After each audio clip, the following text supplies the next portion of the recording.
everybody. My name is Andre. I am here today with my slightly shorter brother, Lucas. Hello.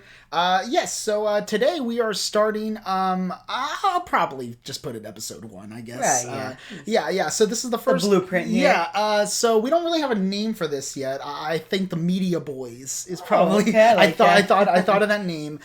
Basically, the gimmick of this type of show, I guess, is that we have 3 different topics, whether that be a movie, an album, and a video game that have been priorly picked by either me, my brother, or mutually agreed upon. So yeah, we're going to be just discussing that today. First of all, Lucas, how's your day been? Today's been pretty good for me, actually. Did a lot of relaxing, a lot of playing video games as I normally do. I'm the video game connoisseur of the two of us. Very, very much true. That I guess that's kind of the idea of what I wanted to do, which was more, okay, I'm definitely more of a movie guy. He's definitely more of a video game guy. And we're kind of more moderate music fans. We don't necessarily branch out of like the stuff we listen to all the time. So I figured, hey, this would be a good opportunity to have like a show where we can kind of... Oh, sorry. We can kind of go outside of our comfort zone a little bit, you know. Put a funny noise right there instead. Oh yeah, it'll just be a beep. Yeah. They're gonna think I said some wrong. Wow, Andre, I can't believe you said that. No, what if I just put that in without the burp? So it just randomly. Oh, don't be careful with the mic. Right no, that'll be what you substitute instead of the bleep. Just me shouting, "Wow, Andre, I can't believe you said that." Oh my gosh, you're really loud. That was really loud. I'm sorry about that, Mike. Okay.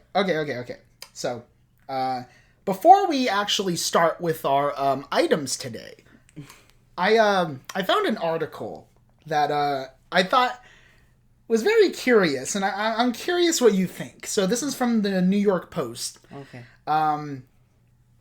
Basically, this is written by Julia Norman, and this is like on the 14th. So this dates this video already. Okay. So it's a recent article. Oh, for recent for us.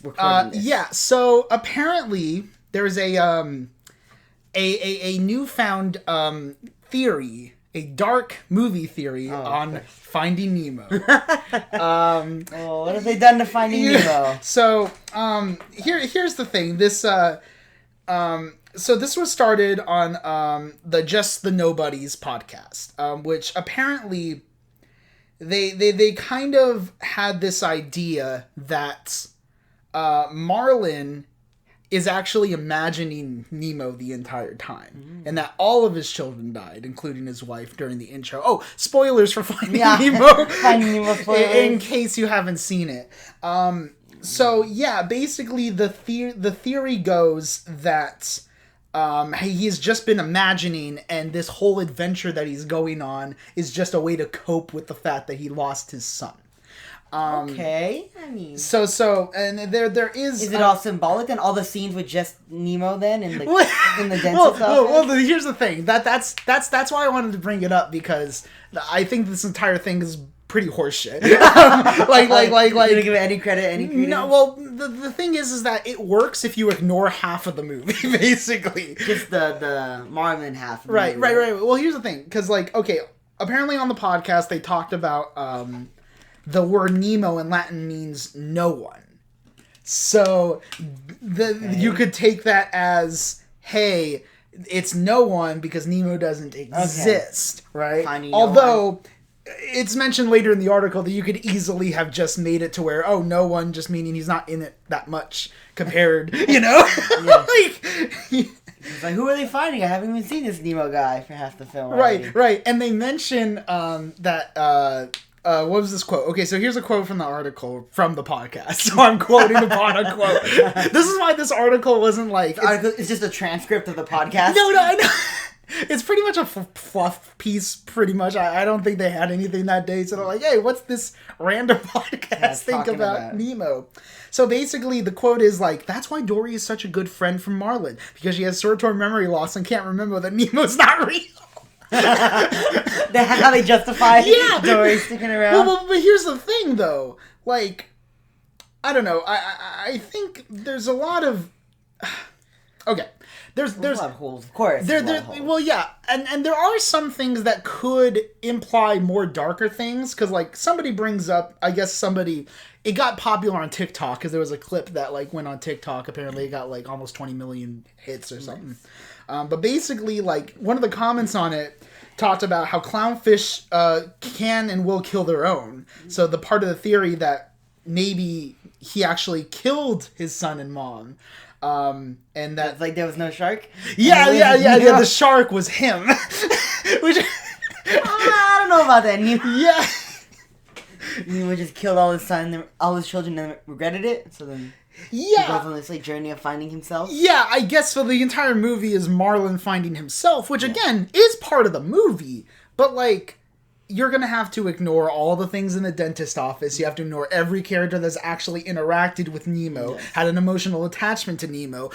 Not just in the dentist office. It's all in Marlin's head. Yeah. So the first schizophrenic clownfish. Well, and here's the thing, too. Like, obviously, there are things that could be true about this in, like, a very general sense.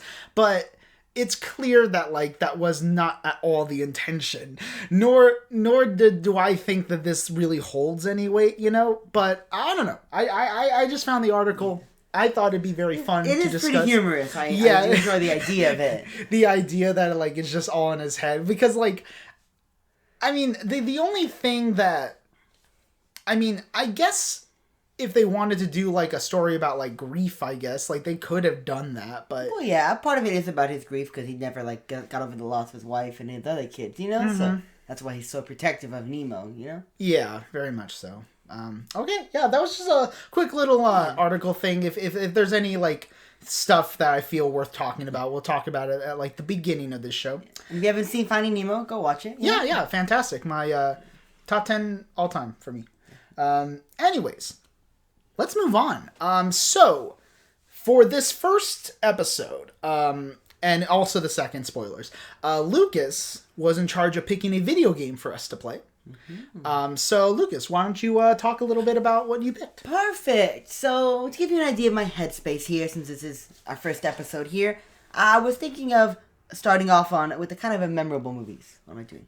Could you hand me the water? I was trying to. You could still talk. I was trying to. You ruined my train of thought here. I'm so sorry. I just wanted to walk. You go back to what we were talking about here. The game I picked is called Double Dragon 2: The Revenge. Part of the reason I picked this was it was on a list of a notoriously bad make. So actually, the remake, there was a remake recently, that was a notoriously bad one. But I decided to go with the original instead. Because I feel like, well, it's probably also bad if the remake is bad. Not like that's related to in any way or sort. But the reason that I picked Double Dragon 2 was that. And then me and Andre, there was a situation that involved. Well, you mentioned that it didn't really matter that much, but it kind of matters a whole lot. I suppose it did. In our case, it did. So here's what happened. My brother and I essentially played two different versions of the same game. He had played the original, what is the SES? The NES. NES? Okay.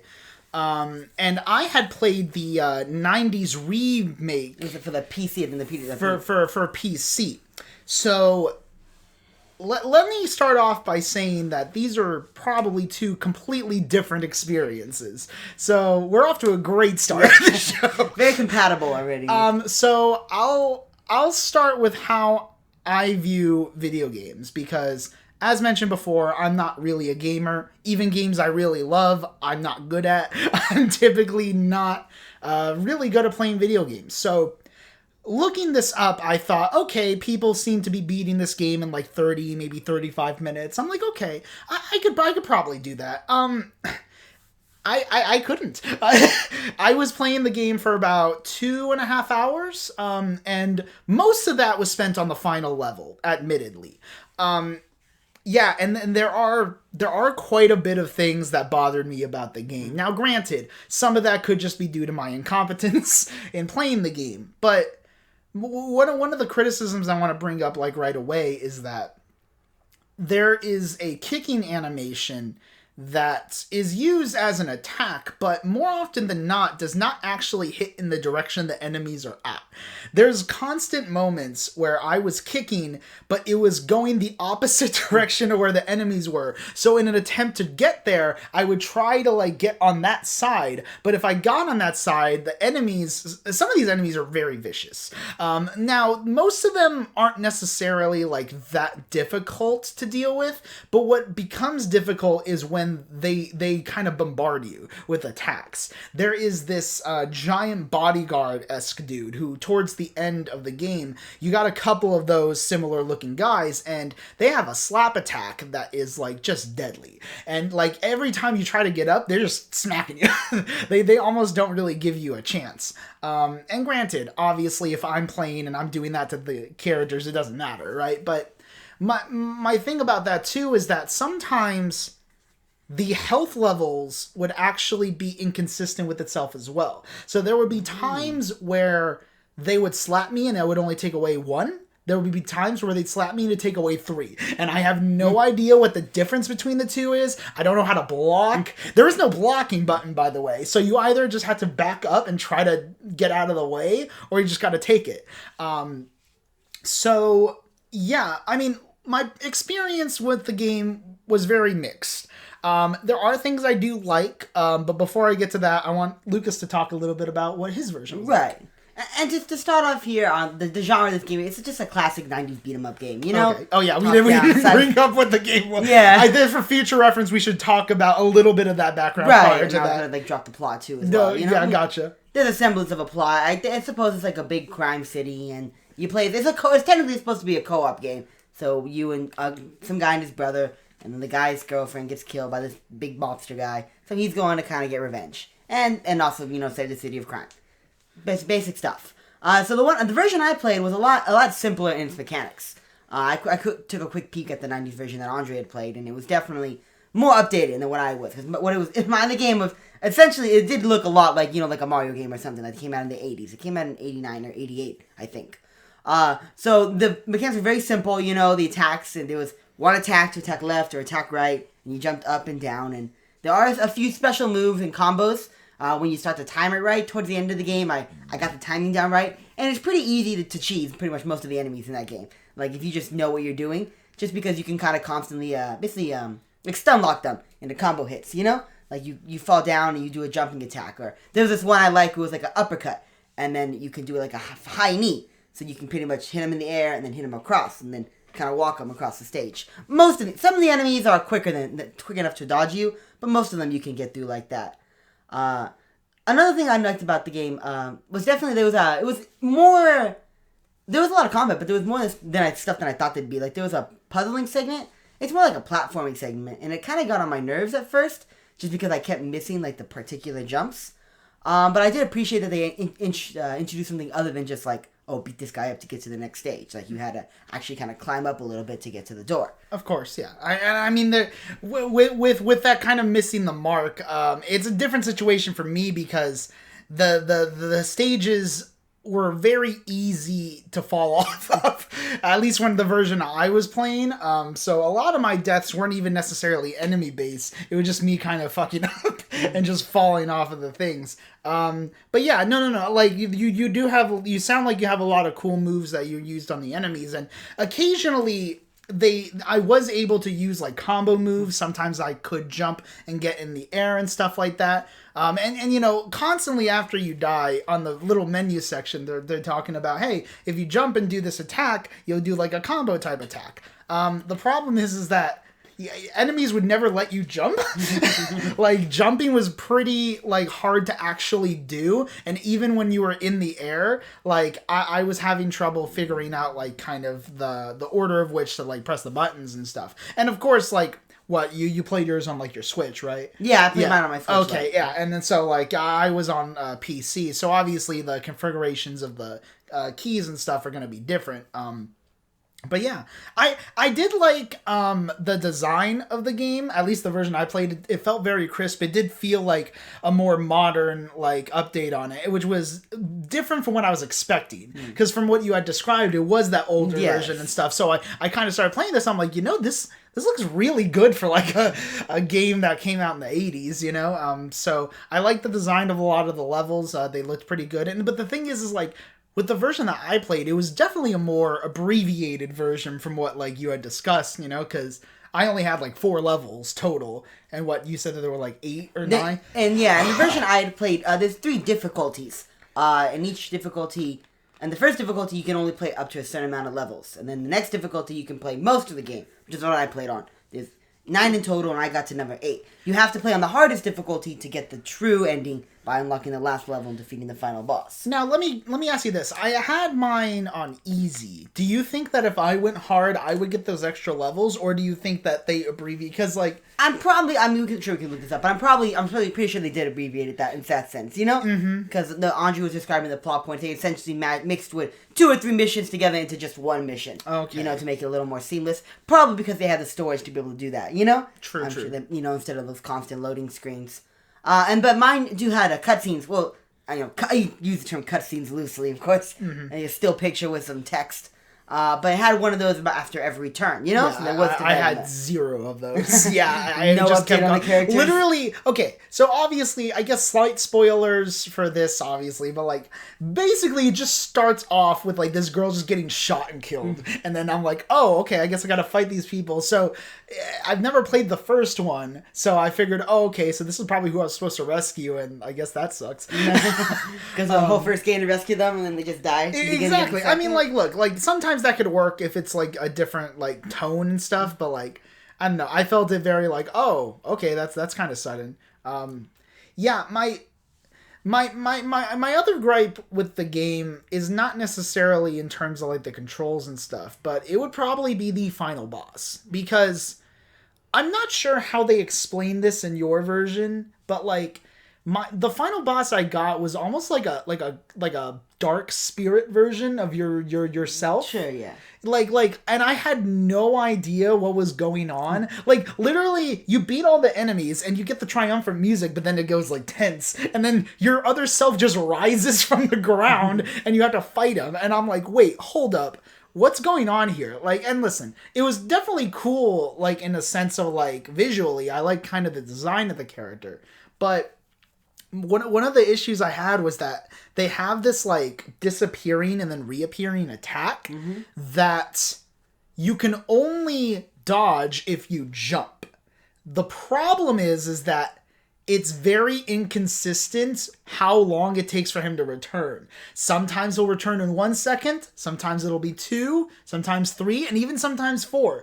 So you have no way of knowing when he's going to show up. So I consistently just kept getting caught, like, jumping. So I'm like, all right, I gotta jump anytime I chance just in case and hope he doesn't show up. And more often than not, like, I'd fall as I'm falling from jumping. He'd be like, ugh. And I'm like, God damn it. You know? Gosh, you had the perfect time. Yeah, really. And so, yeah, it was definitely frustrating to get that boss in. And keep in mind, I did play this before I had to go to, like, work. So maybe part of the reason I was more stressed or more upset at it could have been that I didn't give myself enough time to actually do it. If it had been on, like, a day off or something, I might have been a little less stressed and trying to actually beating that and stuff. It could have been you trying to rush it and made you play worse. You know? And that's true, you know, so... and also with games, especially, you know, when you're having difficulty, it's similar to anything, you know, like if you're having, like, problems doing, like, homework, or if you're, like, stressing out on a project you're doing. Sometimes it's best to just take a step back, get yourself away from it for a bit, and then come back to it. So I don't doubt that if I pick it back up again, I might be able to more accurately, like, fight it and stuff like that. Yeah, I mean... What do you have anything else to add about the game? No, I would say that like, similar to your game, there was the ending boss, at least when I played it on the medium difficulty, so I guess the penultimate boss on the hardest difficulty was a sort of like nega version of yourself, an alter ego that would come out of the ground and you'd have to fight him. And he had the same move as well, where he would disappear for a few seconds and reappear, and you couldn't really tell. I think part of the reason that it wasn't as difficult in that version might have been, I don't know, I guess difficulty, but also, like, I feel like the character was really tanky. They could take a lot of hits, you know, from a lot of different enemies. Especially if you play decently where you're not getting hit very often.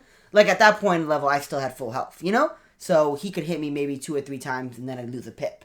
So, yeah, I could mess up on those jumpings and I don't get it, but it's sort of a war of attrition, you know? I would get enough hits in on him that even if I took 4 or 5 pips of damage, I'm still at half health and I beat him. And it's just the one guy.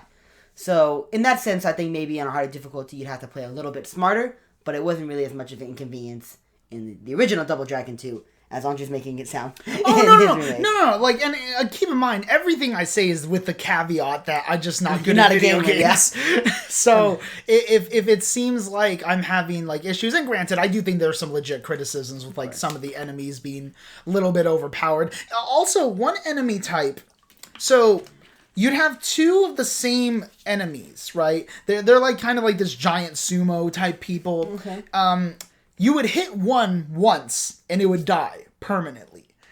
You would hit the second one once, it would die, be resurrected, right? And then it takes like 3 or 4 hits. And the thing is, it's easy when you know, okay, this one's going to come back. But there are a lot of times, at least in the version I played, where like, you didn't really know which one it was going to be, you know?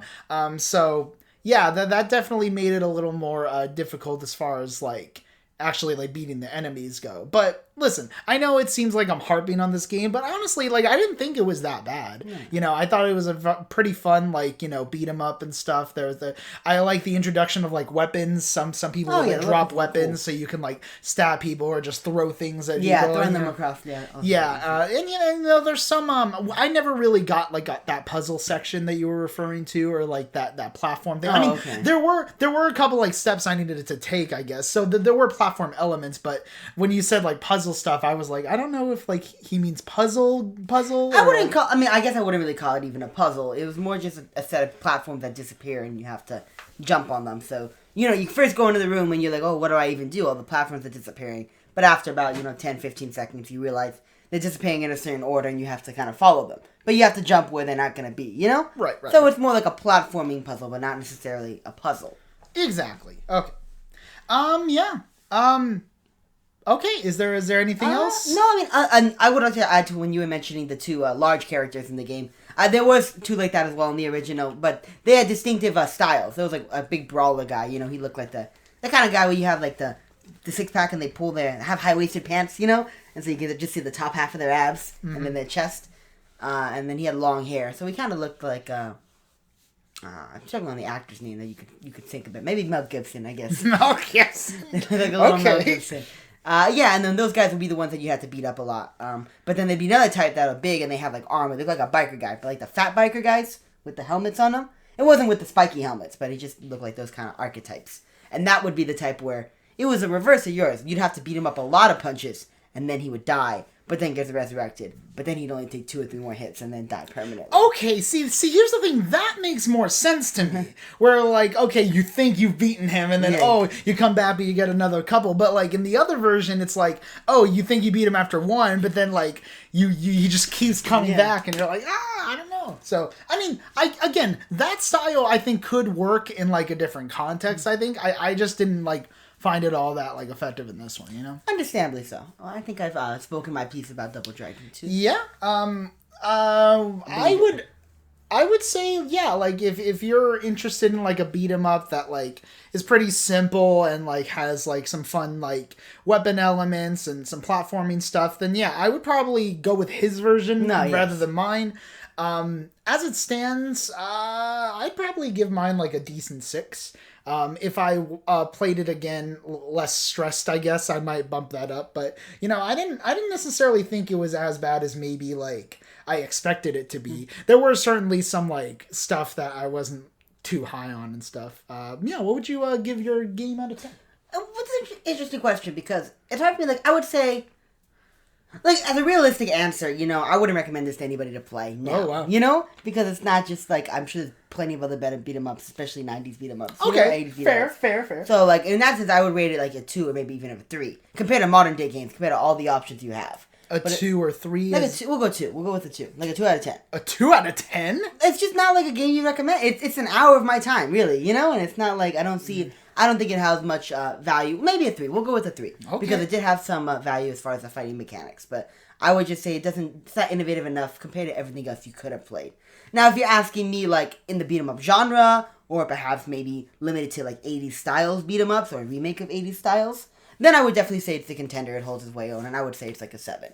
Okay, so it's a 3 overall as a game. Well, because I can't just if you have to think of like I have to think of modern day games, you know? Okay, you're taking all games. All games into consideration. Okay. It'd be unfair to say that's a 6 or a 7. Okay, when we have breathtaking visuals in these modern day games. Now, keep in mind, I'm also rating it just based on things I've played. Okay, and then because like obviously, but because like if it was things I've personally played, it's probably a 5. Okay. It's just run of the mill kind of. It didn't bother me, but I did enjoy it enough to not be bored. Okay. So I guess it's about the average of those two anyways. So we'll go with the 5. Gotcha. Yeah, 5 karate kicks out of 10. 5. Yep. 5 pork chops. Pork chops. Oh, like 5 wishbones out of 10. That's true. All right. Well, we will move on from our video game to the next segment, which is our film segment. Don't you be clapping. I need a round of applause for this glorious introduction.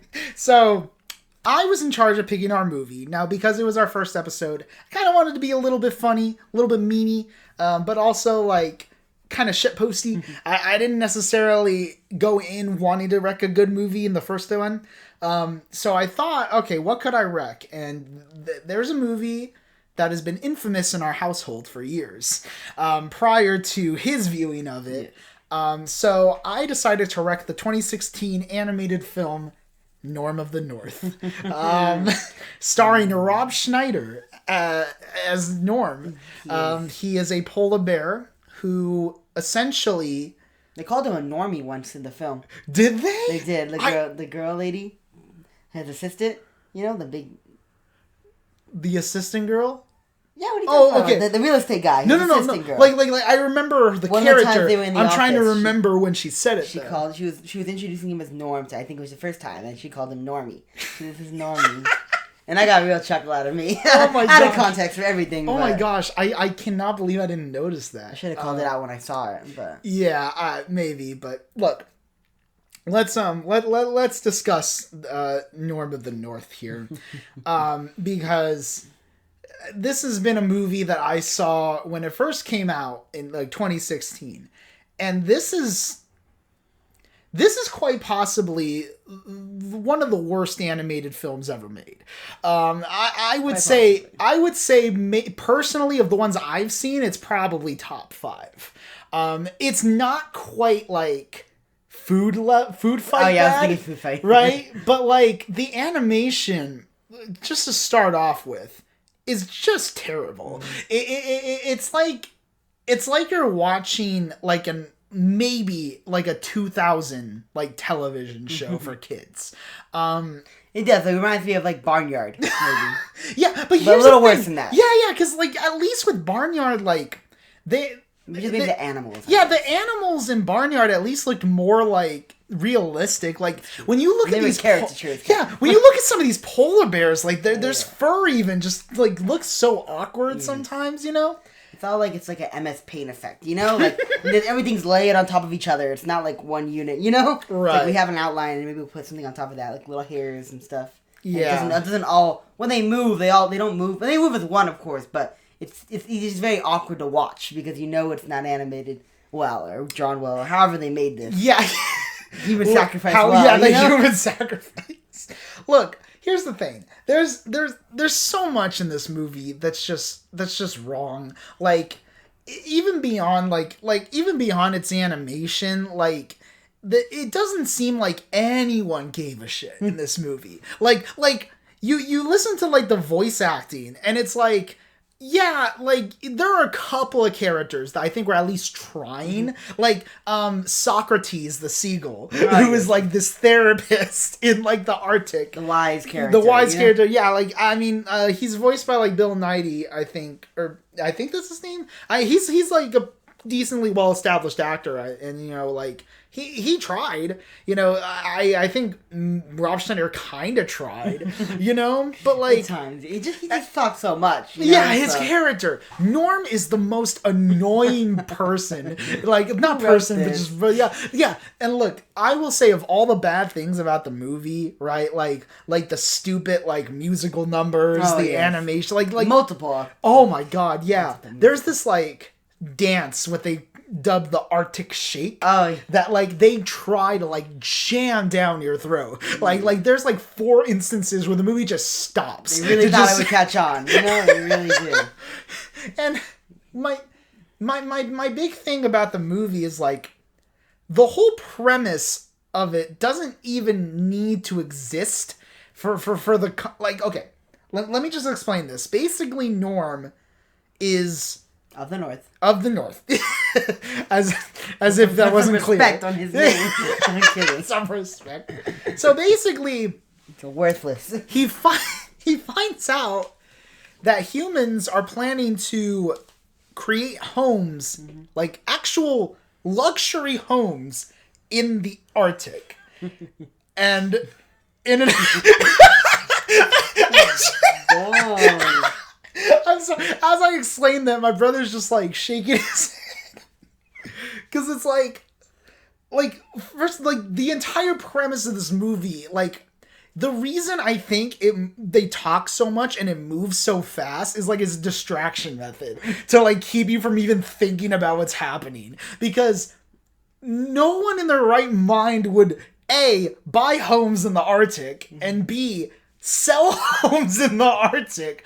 Like, apparently no one in this movie is in their right mind. Yeah, no one. Because, like, Norm is like, all right, they're building homes. I have to go to New York City in order to stop this housing company. Keep in mind, Norm is special because he can communicate with humans. Oh, yes. Oh, so that God. Makes him different. No one else can. That's why he has to be the one to go. They're so stupid because, like, the scene that introduces this idea, he's just chilling, talking to some other polar bears, and this child with her parents just like says, "Hey, a polar bear," and she just runs towards the polar bear. Like the parents do not give a shit about this kid. I was waiting for her to get mobbed up by the mama polar bear. Yeah. You know? I was just thinking, like, what? Why are you not like watching your child? First of all, they had the camera out and everything. They were watching. So they just wanted her dead. That's the morbid plan. We got $1 million life insurance policy on our daughter. That's our dark Norm of the North theory. That those parents there's no way they could think we did it. Exactly. Jesus Christ. Like, polar bear, come in, bring it in. You know. Like. And the thing is like, he just talks to the girl, and the girl's like, "Wow, you can speak to me?" It's like, no, like, you're speaking bear. It's like, no, silly, you're speaking human or something. And okay, let's keep in mind that, like, human pretty much just means English, with the exception of, like, one scene, I think. I think he says one Japanese word to the sushi chef. Yeah. Of course, he's a polar bear, so he goes to a sushi restaurant. He goes, okay, so, all right. It's a little late in the film, though. I don't know if you want to skip to that. Or... Look, like, there's just a lot. There's a lot. It'll be hard to go in order, honestly. Yeah, like, this is just going to be jumbled everywhere, because the reason he goes to the sushi place in the first place is because when he gets to New York, after shenanigans of trying to escape some people and the idiocy that these guards have, like, they attack a person in a bear suit instead of the actual bear. But no one in New York apparently can tell that just a polar bear is just chilling. They're not unbothered. They just do not care. Maybe it's just the New Yorker style. Maybe New Yorkers just truly wouldn't give a fuck. He's not bothering them, you know? We've seen rats that size. It's fine. Exactly. Albino rat, you know, what's new? Exactly. And the thing is like, there's even characters that like open his mouth up and like look inside, and there's like, stick his head in there. Yeah. And I'm just like, you can't tell this dude's an actual bear. I mean, look, let's not even talk about the fact that a polar bear is just able to sustain a life in like New York City. Right? Just he must not eat a lot, you know? Yeah, I know. Like, or shit, or well, there was a bathroom. He had a little place. In the, that is true, but like we didn't see him. That's do true. Any of that. That should have been animated. Animated. Oh God. They did say that he smelled a lot in the film, though. Yeah, that's another thing, because like everyone notices how bad he smells, and it's like, he's a bear, guys. Like, why can't you see that he's just an actual bear? You know? And it's just so baffling. And the only character that actually consistently knows he's a bear is the dumb child character, who's not dumb. Like, she's supposed to be, like, really smart. She's a genius. She needs to get into the school. So there's a genius school that she wants to get into that her mom has to work for the big bad CEO, Mr. Green, voiced by Ken Jeong. And basically, in order for her to get to the school, she needs a recommendation for him. But he won't give her the recommendation unless they get an approval on the housing in the Arctic. Which, keep in mind, at the time when Norm arrives, was that like 4%? I think it was like 2%. It was like 2%. Or so no it way it was gonna dangerously pass. low. And that's the problem. Because Norm comes to audition as a spokesperson for this company. Once he wins this audition, the approval rating starts going up. Well, actually, no. The reason the approval rating goes up is even stupider than that. Because this woman takes him to a sushi place, and the assistant lady, the assistant, the mom takes her. There's not a lot of main characters in this. Yeah, and I only can talk to them as like mom, or because like Norm is the only name I remember. That and Socrates, because they're just dumb. I even forgot he had a brother too. I forgot his name. My god, do you know his brother was voiced by Gabriel Iglesias? Was it? It was. Really? He was only like 2 scenes the whole movie. Yeah, right at the beginning, they have, of course, a dance number, you know? Oh, yeah. Then, like, his brother sets up, like, this, like, show for humans. Yeah, like a circus. Which is, like... First of all, how are humans not freaking the fuck out that this is even happening? They can't talk to humans, but they can orchestrate these entire things. They have, like, cannons. They have dances. He uses the Arctic Shake as, like, a draw. And some dude's like, that bear belongs in Broadway. Which is, like, how are they not, like, That's why he went to New York. That's called foreshadowing, Andrew. It's a literary term. Okay, I'm sorry that I didn't recognize I need to they wrote the story from back to front. That's why, you know. So they're like, how can we shoehorn references into New York, you know? Well, we're writing this dance number. Oh my gosh, there's like this. Anyways, let's get back to the sushi place because sushi place is cool. Basically, sushi. Yeah, I know the sushi sounds good. We're gonna have sushi later this week. Yes, we are. Anyways, so like the thing is like this chef can like tell what a person wants by looking at them. So I have to think that maybe the chef is secretly the second person who knows he's a bear. Because like he just brings out these live puffer fish and like he just demolishes them. I mean like, you know, and I'm thinking to myself, wait, first of all, can polar bears even eat pufferfish? Is that sure? That's probably why. Like they don't get poisoned. Yeah, you know? I just want to make sure because I was thinking like that doesn't seem like a fish because I know for humans like that can be very poisonous. Yeah. So who knows? Because they're more aquatic, you know. Like I know a side fact here, if you ever heard about this, but dolphins actually sometimes intentionally provoke pufferfish because when they get injected with their poison, it gets them kind of high. In a sense. Oh, really? Yeah. So wait, dolphins like get themselves high through through pufferfish. Yeah, they intentionally poison themselves because it gets their heart rate and everything and elated. So it's really interesting. When I read about that, I was like, what the hell? Dolphins are just weird animals. That's why everyone says they're like the smartest animals out there, you know? Right. But anyways, back to the dumbest animal out there. Norm of the North here. Right. Yeah. So basically, as he's eating this, the Mr. Green comes in with a tranquilizer gun because he's convinced, correctly mind you, that Norm is a real bear.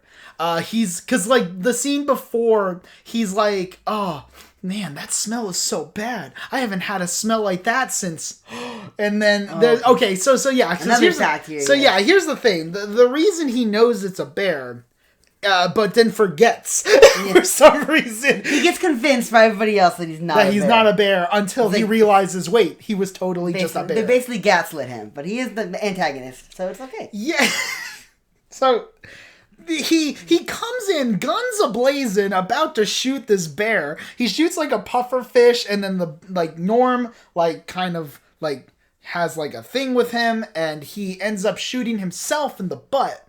This is all recorded, mind you, all shown on the news. Mind you, in the middle of a restaurant, in his building, you know? Yes. Like, now, mind you, the news footage is just shots from the movie that they just repurposed. They didn't make anything new. They didn't have, like, actual like, they were just too lazy. They took the new out of news. So here's the thing. For some reason that is unbeknownst to me, the approval rating goes up because Norm, who is now the mascot of the company, stopped the CEO of the company from shooting him with a tranquilizer. Therefore, the company itself is just getting up. The approval rating's going up. And I have absolutely no idea why this is happening. like I'm sitting there thinking, look at that corporate bigwig getting his comeuppance. Let's reward that by just let's reward the guy who did that, who works for the same company. Oh my god. Dude, when I rewatch this, and keep in mind, you'll call me crazy, but this is like the third time I've seen this movie. Most definitely. Yeah, because like the second time I showed it to some friends, thinking it would be like kind of one of those fun bad movies, and it's really not that. I will say though, it was kind of fun taking notes for this movie because I have like 3 pages of notes that is just like, what the fuck is going on, you know? So basically, the approval rating starts going up because Norm, as this mascot, attempts to, for some reason, good PR. You know, he's giving them good PR because Arctic wants houses. Yeah, he doesn't even say. But that's the thing; he doesn't say it. He's just there. He's promoting the company, right? And it's not until the approval rating's at where it needs to be that Norm decides, all right, now it's time. Because he talked to the daughter, the genius daughter. Oh, the genius daughter. And she said, "You have to wait till it's the optimal time to expose him, you know, and betray him." Well, not betray, you know. Betray him. Stab him in the back. Judas! Judas of the North. I was thinking Judas of the... Okay. But before we get too deep in it, because now we're getting to other plot here. Oh, yeah. We should mention, so... Norm is the second polar bear who's able to talk to humans. Yes. So the predecessor would be his grandfather. I don't remember if they mentioned how he got it, but they had a conversation. He just has it. Yeah. You just do it. We don't see him in the beginning because he's been lost for a while. Socrates talks about a story between the two of them, about a conversation they had about persevering or something. Mm-hmm. And so that's why Mr. Green recognizes the smell of Norm, because he has his grandpa in a cage. It's basically, you got the secret door, he goes down, and it's this comically large hallway with hundreds of cameras all along the wall, you know? which made me laugh because there's a scene where, like, okay, so we also had to establish another side character, the Lemmings. Oh, yes. So, or should I say the wannabe minions. Basically, these Lemmings are supposed to be like the kind of cute little sidekick thing, and there's a scene where they break into it and they move around the cameras, right? To avoid being seen, which is dumb because there's cameras on both sides of the wall. So like, if like they move on one end, it's not like they're not gonna get caught. And you know what's funny? It's not even that camera they get caught on. It's the camera from his office that he sees. Right? Because like, true. Yeah. So because in the security corridor, there's only one security guard. Yep. And they make him look like he was a buffing buffoon, but that doesn't really come into play. No, like even him, like he didn't. I wouldn't say buffoon. He just kind of did nothing. Yeah. You know, he was just kind of incompetent. He was just kind of there. You know. Anyways, so yes, Grandpa Norm is kidnapped.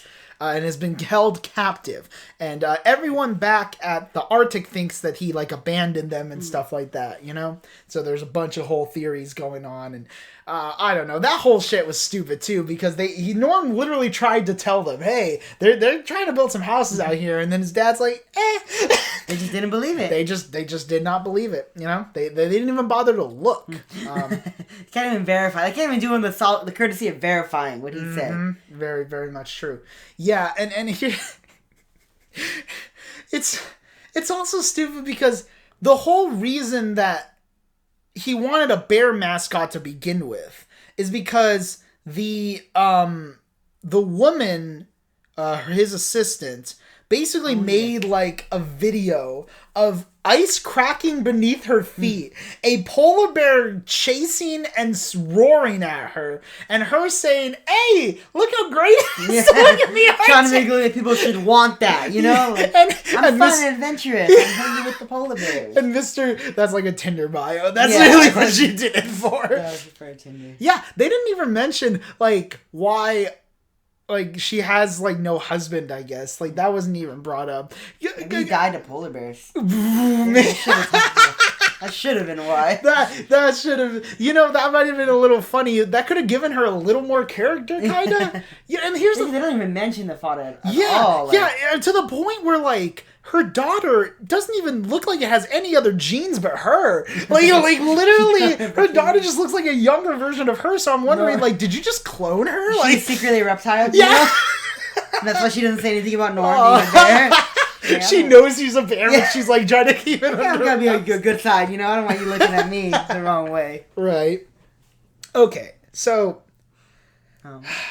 Yeah, okay, yeah. So he's got a grandfather. He's got the grandfather locked up in the hallway. Yeah. So basically, in one of the scenes that has I want to bring this up because it was something that like baffled me when I like first watched it, and it's still questioning. So there's like a joke, right, that they make right before he has like a dance scene, where like he's complaining about putting on a costume and shit, and they're like, "All right, Norm, it's like, are you ready to come out?" And then he has like a glittery kind of like almost like a tracksuit type thing, and he's like, "I think I just did."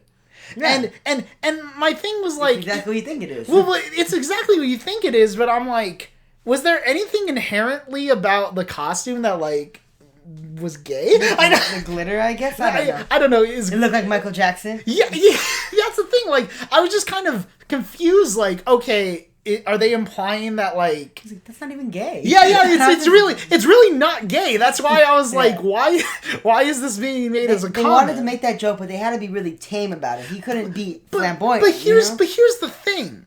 It's not that the joke is like. Why is this joke in a kids movie is my question. Because, like, you're clearly... It's not a joke for kids. The kids aren't going to get it. No adult's going to sit through this shit. And even if they do, like... They're not going to get to that point and then chuckle at that joke. You know? Anything. Yeah. Like they might chuckle they ironically. Just stoic the whole film and they're like, huh. Just the one, huh. Okay. So basically in this dance sequence, he, like... is about to tell off, like, the company. Is like, you want to know what I really think of this place? And then, like, Mr. Green set up, like, a recording to, like, air that's, like, all choppy, like, voice work for, like, Norm, where, like, he's, like, just grabbing things from different sentences and putting them together. And for some reason, everyone just has accepted that Norm is saying this, even though he clearly is not saying this. Yeah, it doesn't look like he's in support at all. And anyone who, like, listens to it would know that it's not, like, a clear, full-on sentence, you know? Yeah. I don't know. Maybe some people would buy it. No, people don't. It reminded me of the when in the Scooby-Doo, the live-action films, the second one when they're interviewing Fred, and they're like, "You just trying to get me to say something bad, like I think Coolsville sucks." Oh. And then they go to the news clipping, and it's like, "Here's Fred saying I think Coolsville sucks." Well, okay, but at least there he said that he did in say the one sentence. It's not like they grabbed words from and it's like, and I feel like I haven't verified it, but the words that they have. Because they hadn't said like a whole phrase. And some of those words I don't even think he ever said like on camera or like in anywhere that could have been recorded. So like he got like a voice box in him, you know? So like either Mr. Green is just constantly watching Norm all the time and getting all this. But somehow can't prove he's a bear, you know? So there's that. Yeah, like just any logic, just throw out this window. Like every time you think of one answer, 3 more questions come up. So we approach the climax where, well, no, before we get to the climax, we have, like, the falling action where Norm is, like, at his low point. Where, like, he's sitting there like, oh, I feel like I failed. And it's like, you have! Yeah, because the thing is I feel like I made things worse, yes. Yes, you did. Because literally, the entire plot of the movie would not even exist if Norman just not done shit. Yeah. Like, if he had just stayed in the Arctic, the approval rating would have been so low that these houses would never have gotten ironically, made. like what all the other animals are saying, like, just don't worry about it, just ignore it. Yeah, that is the right thing, even though they're not supposed to be right. They are. And, like that's just the incompetence of how this movie's written, you know? And look, he, like, invites them, or he gets invited to, like, the houses or the apartment of, like, the girl and the mom. And basically, he gets inspiration to kind of go directly towards the investors, which, first of all, any investor who is investing in housing in the Arctic...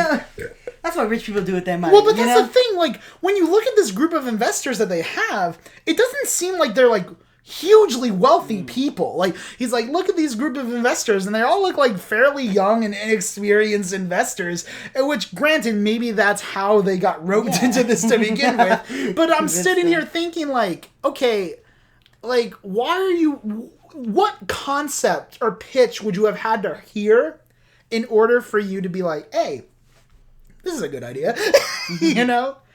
Anyways, so he basically shows them a video green, and he convinces them that, hey, he's, like, manipulative, he's, like, doing, like, a bunch of shady stuff, right? And so they confront him about it, but Green's like, it's too late. Houses are already made, and they're on their way to the Arctic. And if they get to the Arctic, you're contractually obligated to pay it. And it's like, what? Like, no one's gonna buy any of these houses. First of all, he preemptively had the houses made before he even knew that I think they call them prefab houses. The prefab houses, okay. That way they don't have to build in the Arctic because it's inconvenient. But not inconvenient to live there, right? It's inconvenience to build shit in the Arctic. Oh my god. And they had like a whole plan for like a, what do they call it, like the Vegas of the Arctic or something? Or oh yeah. Because there's one more character we have to introduce. Oh, okay. Which Mr. Green, he has his counterpart on, I guess it's like a board of Arctic wildlife, and she's on the board. Okay. So she's the one who would give the approval or not, like vote on it to let the building happen in the Arctic.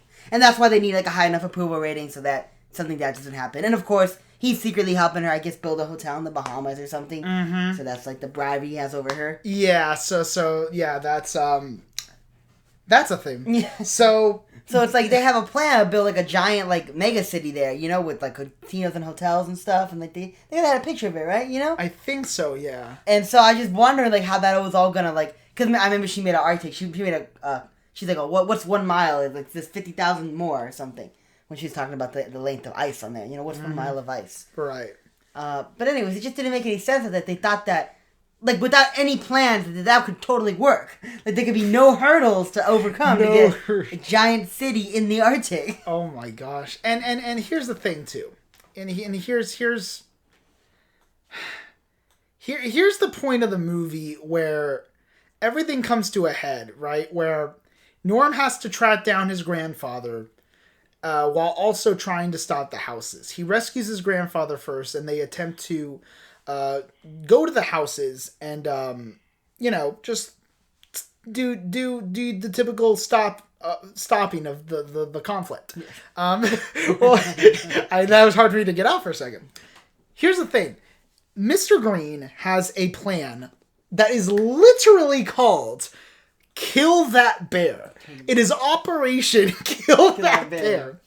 So, I want you to take a wild guess as to what happens when the two of his henchmen encounter the bear on a freeway. That's right. He darts them with sleep tranquilizers. Yeah. Well, when the operation title is never what the operation's really about. Okay, true. That's the red herring. But here's the thing. It is what it's about, because when they're in the helicopter, the dude's like, hey, the boss told us to just kill him and throw him in the ocean. Yeah. And I just thought, but they didn't get the memo, you know? Yeah, like maybe like he had two different guns and he accidentally used the dart one. He's like, I guess I'll just dart the other one. Like, how much... They dart him, and then they go and tie him up, right? Or they put him Yeah, because, like, they literally get them, and I'm just thinking, like, how much more work would it be to lift two whole Polar bears. They're probably thinking like, boss got out here doing this shit, lifting these polar bears up, put him in the helicopter, checks his phone. Boss is like, yeah, just kill him. I don't care. Yeah. Like the operation was kill that bear. And that's the thing. If he said shoot the bears, that implies that he had a gun with actual bullets.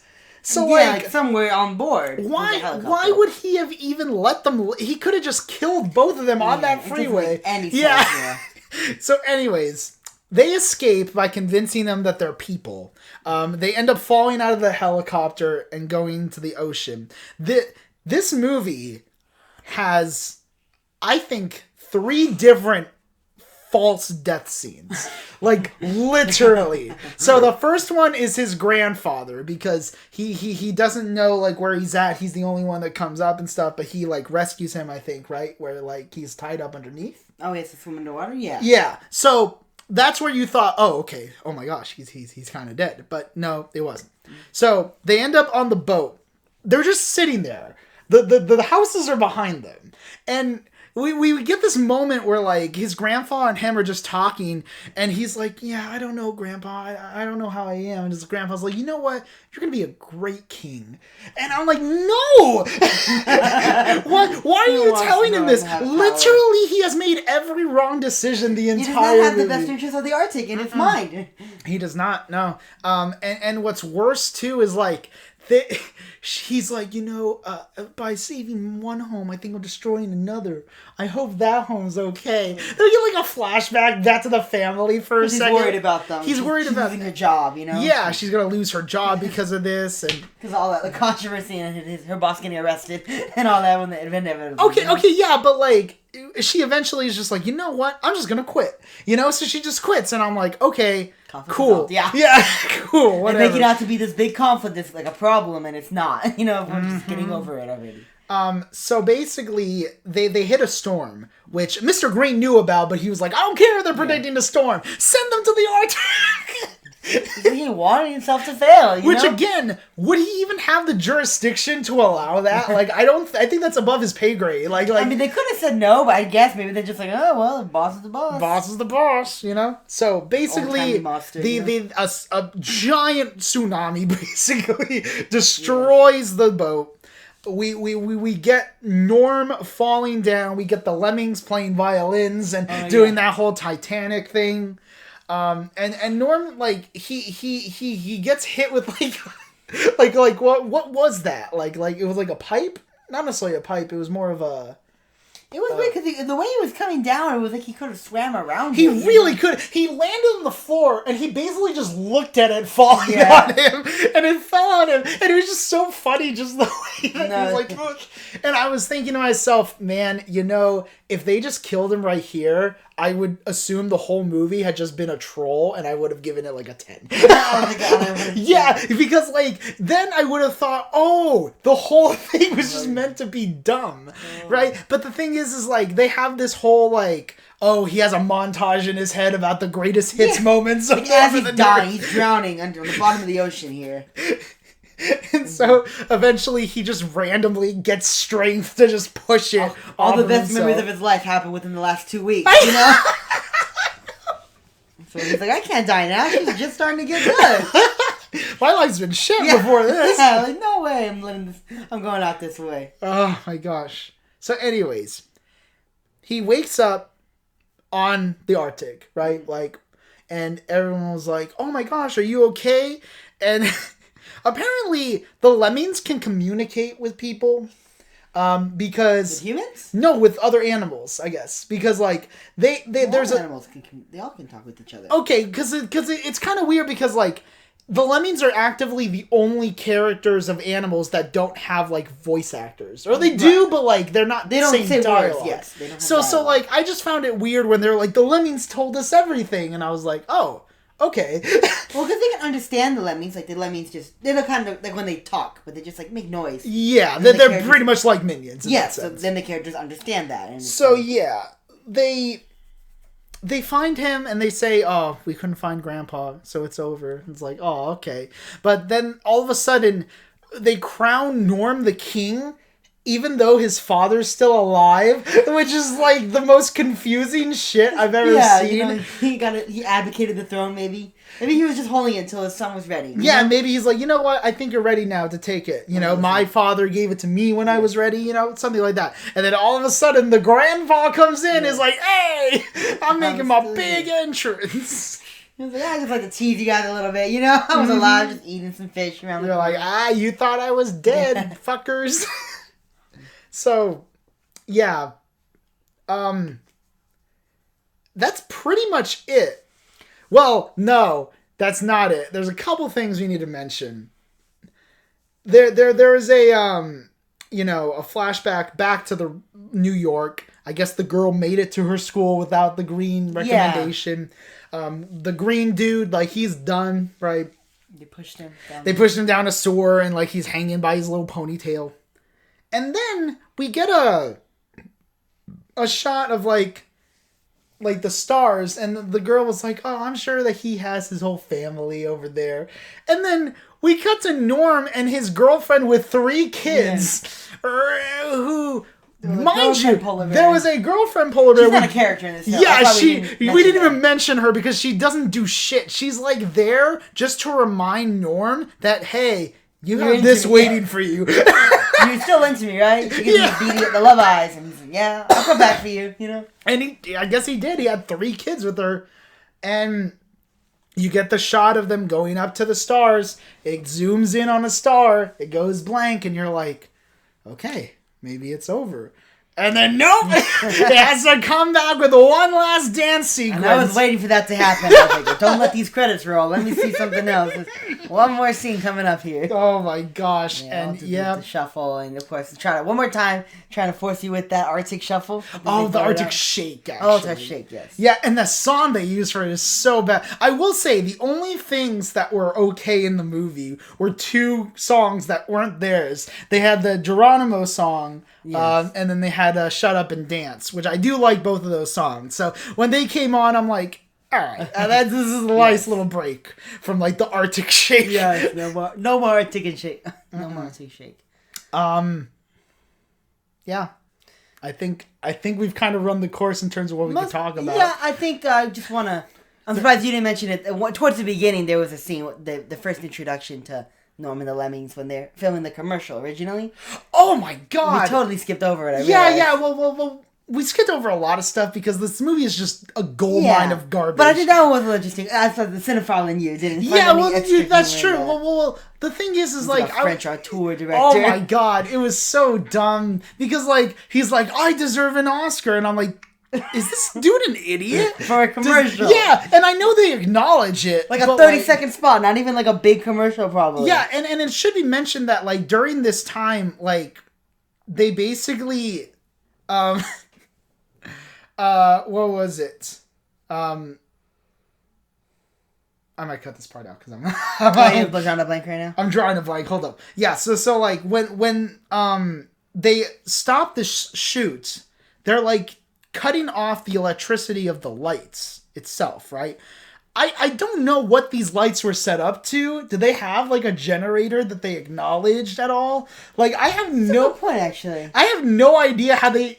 First of all, why are they lighting it in like broad daylight in the Arctic? First of all, but even still, I was wondering to myself, like, where are they getting this light source from at all? Where would you get the light source from in the Arctic? How is that going to work? Yeah, it must have been a generator off screen, not mentioned. Yeah, not mentioned at all. And the thing is, on angel dust, And the thing is like he filmed it on like all the film and stuff like that, and his on film, which is like, what kind of commercial is filmed on film in the modern day? Yes. But beyond that, there's a point where his assistant dude syncs with the film camera and is never seen again. He died. That character literally just died. And the director is like, I'm just going to quit. I'm either going to move to Canada or France, maybe Quebec. French Canada joke. Which might be the only joke that I thought, okay, that could have been better. Like that could have been a joke, like the whole Quebec thing. Oh yeah, well there was other funny joke that I remember right before they went to the sushi place. Oh yeah, I told you about this. They were, I guess, what's his the director and the assistant, Mr. Green, his assistant. So she was like, "Oh, I'm gonna take him out because he's our new client, he's our new mascot." And he was like, "Okay, well, I'm cheap, so don't spend a lot of money." So they were going to the sushi place. So this is what he tells Norm. He's like, "Norm, I'm not sure if you're into mixed drinks, but you should really have the flat water mixed with the sparkling," or something like that. So I thought that was pretty funny because I'm like, "That's a mixed drink, just water and a little soda water." Yeah. And I mean, the whole thing was just for his cheap sakes, Yes. So other than that, then we talked about the lemmings a few times. I guess the lemmings are pretty. They do make a big point of like, oh wow, these lemmings are indestructible. You can do whatever you want to them. I don't know if that was maybe like the fan service, so that people who are like drawing or animating their own things about Norm in the North can be like, it's canon. The lemmings are totally indestructible. So do whatever the hell you want with them. Right. Yeah, I mean, even looking through my notes, we've already talked about most of this stuff. I mean, I could bring up... The only thing that I found weird was that, if you notice in the beginning scene where, like, he's approaching those, like, little arc ice things, right? I swear to you, those designs look straight up from Ice Age. like it looks like they just took the ice templates from Ice Age and just put it there. No, I wouldn't be surprised. Yeah. They're And you know what? from them. Ice Age, which was made in 2002, looks much better than this movie. This movie knew that it looked like a 2002 film, so they felt comfortable taking assets from a movie that year. Because Right? it's like they blend right in with our style. Very much so.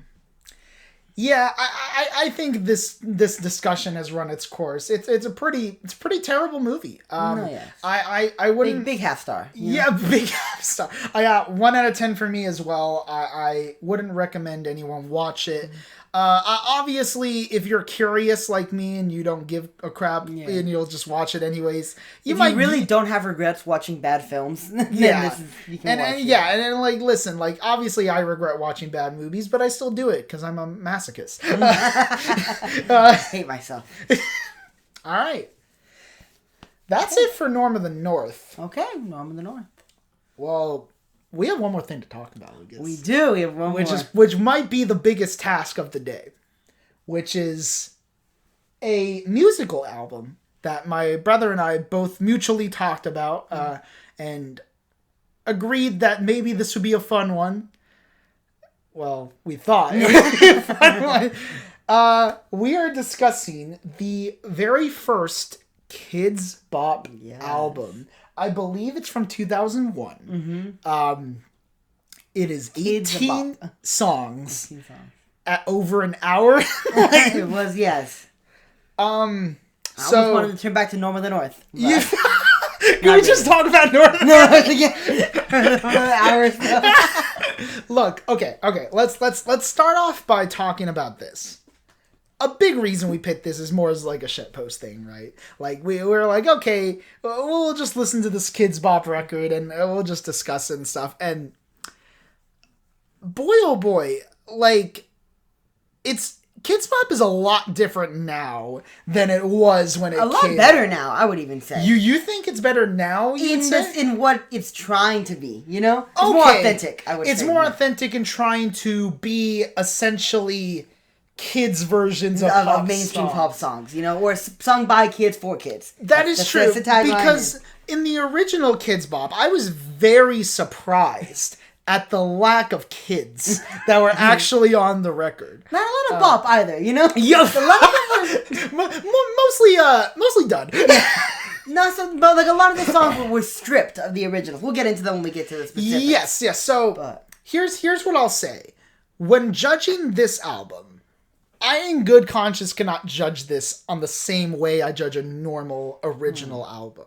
So how I'm grading it personally is how the album does in covering previously established songs.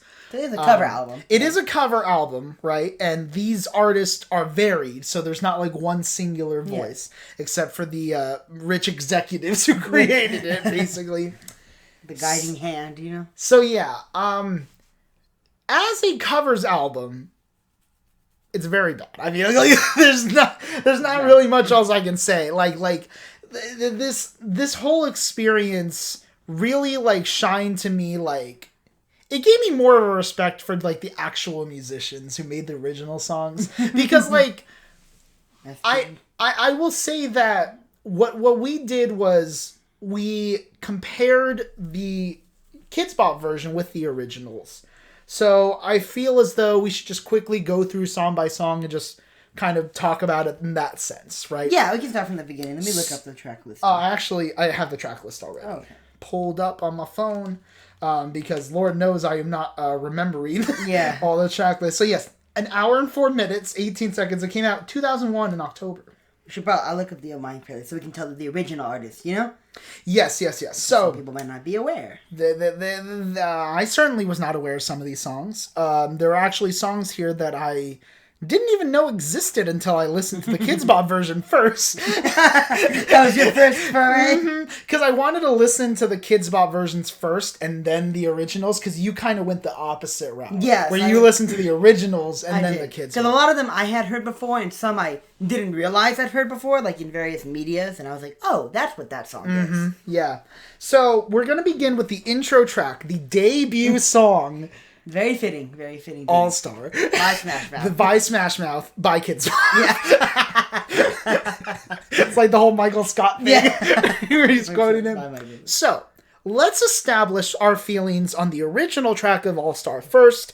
What do you think of All Star? 10 out of 10. 10 out of 10 song? Instant classic. I would agree that it's a classic. I don't know if I'd rate the song a 10.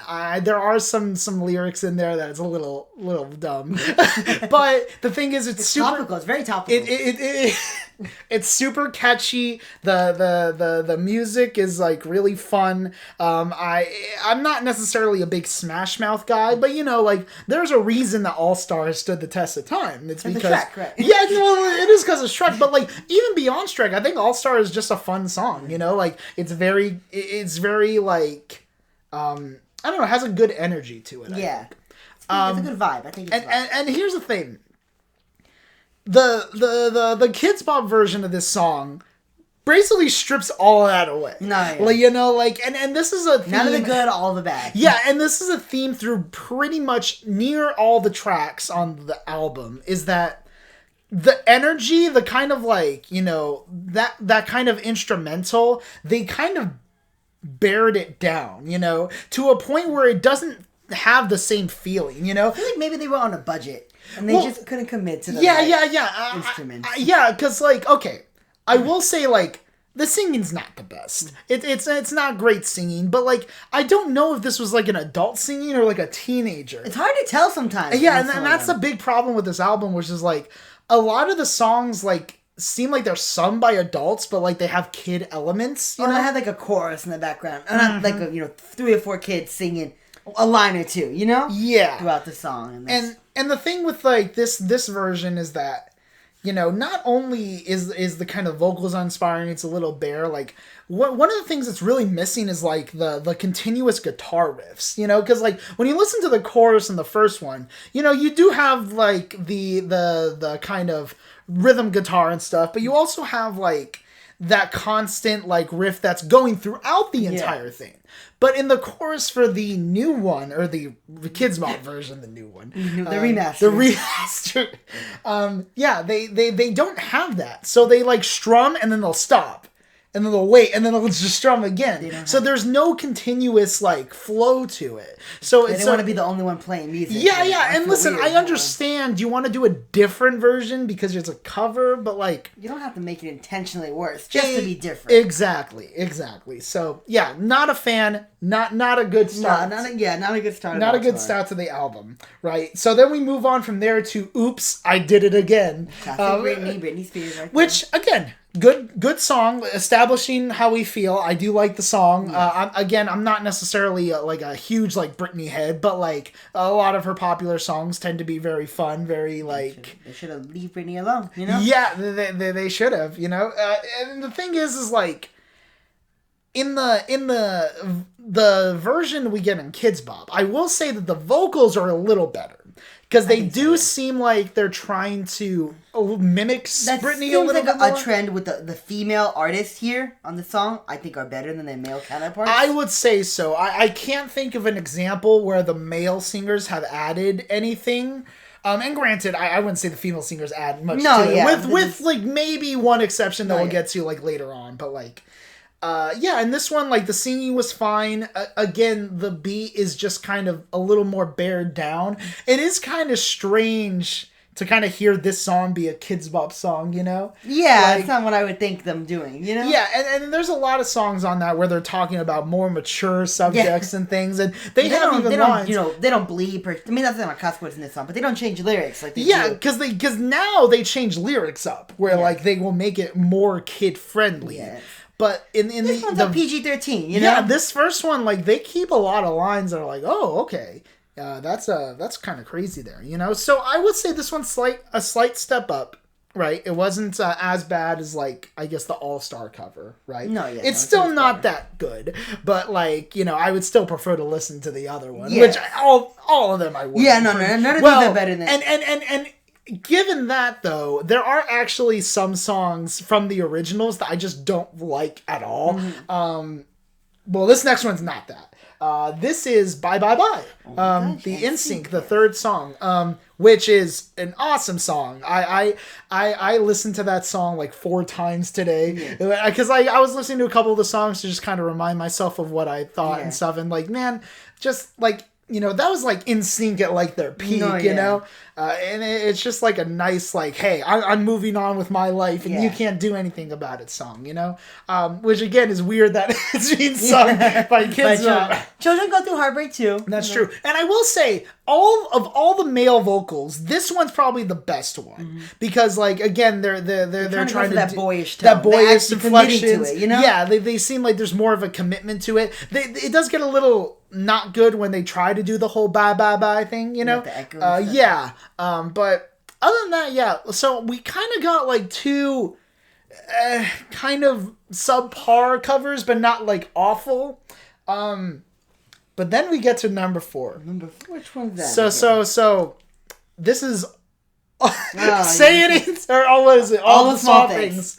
Blink-182. Yeah, so look, fun song, pretty short, not necessarily the most. It does bring that out, but yeah, it's a really good kind of, hey, like I'm with somebody who like cares about me type song, you know, and like the small things that kind of you know, impacts you and stuff. And I will say that this is one of the worst covers on this album. Maybe one of the worst covers I've heard. Any song. Yeah, part of it that was done with serious intent. Yeah, and that's the thing. Like, obviously, it's bare. It's not as energetic or as kind of like you know, like pumping the fist as like the first one. But can't be enough rock in there. Yeah, but the thing is the vocals in this one are awful. Worst part, man, because like he feels like he's doing like a southern take on it almost, or maybe the person who did it has like a heavy southern accent.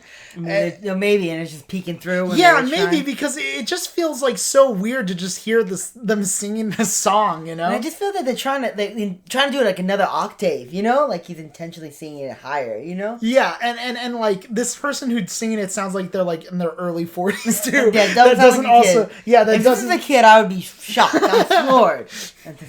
Definitely a southern kid. Maybe it's a kid doing a southern impression of a cover of all the songs. Of an older person, you know? Mm-hmm. So yes, this one was awful. Definitely skip that one on your view of the Kidz Bop album. Oh yes, of course. And leave it for the end, you know? Because you do have to listen to all of them. So we get then What a Girl Wants at number 5, Christina Aguilera. Yes. Which is a solid song. I like it. I wouldn't say it's one of my favorites of the original ones, you know, but, you know, I do like Aguilera. I think she has a good singing voice and stuff. And again, the theme of female covers being better than their male counterparts is proven. Because, yeah, like, it had decent vocals for the cover and stuff, but... I don't have much to say about that one, because it was just kind of meh, you know? Yeah, like, that one, I would say, it kind of felt more like... middling compared to the other ones, because like it's not quite as good as the other female vocal ones, but I would say it's like a step above like the All Star and the All the Small Things one. So the leap above All the Small Things of a lot of these songs. Well, I will We might have a debate though later on. So then we move on to number 6. I Want It That Way, which is the Backstreet Boys. Another great classic song. The Backstreet Boys really made their mark with it. And this one's kind of the most disappointing for me in terms of the cover. Do you want to like it? Or? Well, it's not that because I like the song, obviously, so I want all these songs to be good, obviously. But when I listen to the vocals, I do think that, there is some semblance of, effort put into this one. More so than some of the other male sung ones.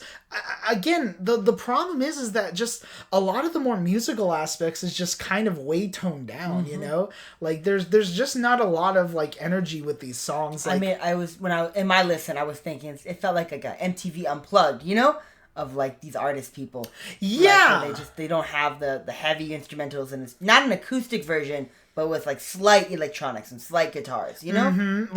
It's very slight. It's like you're listening to one of those coffee shop radio. Yeah, you know? Like a coffee shop radio thing, you know? And so that's why I was kind of man, they kind of, I wouldn't say butchered the song, but they certainly didn't they flubbed it. They dropped the bar. Yeah, that is somewhat true, I would say. So we move on to Bailamos.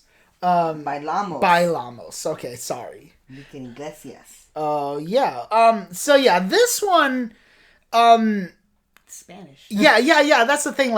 I feel like this one of all of them is one I kind of have the least to say because, I do like the song, but it's not. To me, it's not that memorable of a song. So when I was listening to this cover, it was a situation of okay, of all the songs on this record, it probably is the one that went most in one ear out the other, where I was just kind of all right, I feel like I'm trudging through this album now, you know? So I don't know if I have as much to say on this. Do you have anything to add in terms of content for this song particularly? Not just off the top of my head. I probably should have given these songs a re-listen, you know?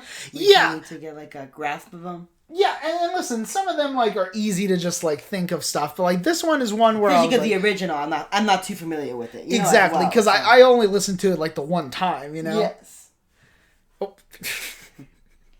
I mean, look, the cover wasn't that great, but the song is decent, you know. No, yeah, and I think it wasn't one of the more middling ones. Like I said, it wasn't too bad, and I think they spoke fine. It wasn't any translation issues or any sort of it was just what is what it is. Mm-hmm. Very true. My Love Is Your Love. That was the next song on the album. Who was that artist by? Whitney Houston. Whitney Houston. Okay, yes. So this is another one that I did like. I do like Houston's voice. I really think that it's a nice little love ballad, you know, yes.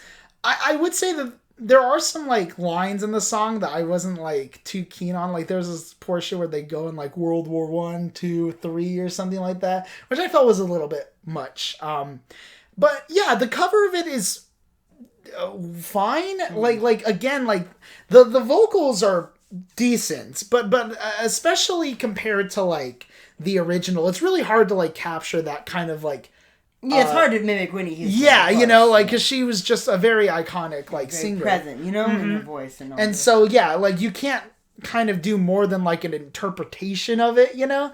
And so, yeah, for a lot of the female ones, I found myself not being as harsh to, I guess, just because there was some talent there was some effort from what I feel put. The people who picked the girls to sing these songs got better choices than people who are picking the guys. Yeah, that's very true. Well, I will say, maybe later on there might be one male performance that was kind of okay, but I don't know. Part of that is that's another thing too. The mixing on this album is kind of not that great. Editing and you know, mixing. Yeah, it feels as though a lot of the times when they have these bare instrumentals, but they have a lot of lyrical content, it sometimes doesn't even feel like they're being performed simultaneously, you know. And usually they're not. Post, yeah, in a sense, you know, that. All of these instruments might have just been recorded separately, which is usually how albums work, but it doesn't feel seamless, you know. They didn't put it in a way that made me feel as though like they're that. all in the same room singing. Exactly, you know? That's the point of an album. It's like a concert in your home. So yeah, the next song though, that don't impress me much. Oh yeah. Yeah, that's a good song. Shania Twain. The Shania Twain song that we got here, a very strange compilation of artists, by the way, to have on one album, you know? I suppose it is what's popular at the time. Yeah, it is very interesting to kind of look back and see what was considered like the popular music. And listen, I like the song a lot. I like the idea of like, hey, like just kind of putting down someone who's trying to be overly impressive towards you, you know? Yeah. So some cringy lines here and there, like the line where she's like, oh, so you're Brad Pitt. Yeah, and I'm like, puts gel in his hair, you know? That's when he was a fine looking man, you know, Brad Pitt. And that's the thing. Like he is definitely a fine dude. I was just like, oh, okay. Like there's just some lines that rub me the wrong way and stuff. But yeah, but this one I would say of all the female ones is probably the least impressive to me. It kind of felt like the most like by the numbers in terms of how they could have like performed it. Because it's like, I feel like the people singing it, they don't have the experience, you know? To be singing a song about rejecting guys, you Exactly. Know? And especially since Shania Twain was probably, I don't know how old she was when this was recorded and stuff, but like, like she had a lot more experience than like than the that. children did. Probably, I'm assuming at least.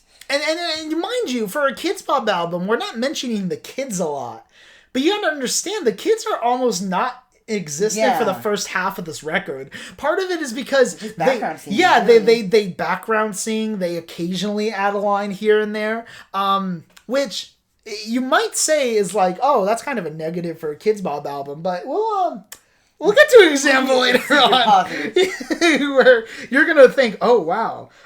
Another song, Living La Vida Loca. Oh, yes. So great song. It's a really hype song. I really like kind of like the infectious energy of it. The kind of like the way the instruments just kind of play off each other. Like there's elements of like electric guitar that they use like during the before the second verse and stuff that I thought was really interesting. I kind of like the story of finding someone who's just like crazy and stuff. And, you know, just getting caught up in that love circle. And again, another weird song to have. What the kids would be singing. Taking their clothes off and going dancing in the rain. Yes. Did not edit that at all. That was just a line in the movie. Dancing under the sprinklers, you know? She will take away your pain like a bullet to the brain. Yeah, like that's just here. And that's the thing, like that's when kids didn't have to worry about getting bullets to the brain. I hope not. And the thing is with the Kidz Bop version, like again, like it's not infectious. All the energy of it just seems like it's drowned out. If there's a word I can use to describe the whole album, but especially like first half? Or? I wouldn't say especially first half. I'd say the whole thing. It just feels soulless. Like it feels like it was made with no passion. Corporate sellout album. No, that's what it feels like. It feels like it was kind of like a corporate like decision to make this type of concept, you know? Oh yeah, so we got Greenlit. I mean, they've made so many of these. Obviously, there must have been either money. Yeah, some fuckers listening to this. Who got the idea to make this? And then how many people told them, nah, that's never gonna work? And then here it is, working apparently. Right.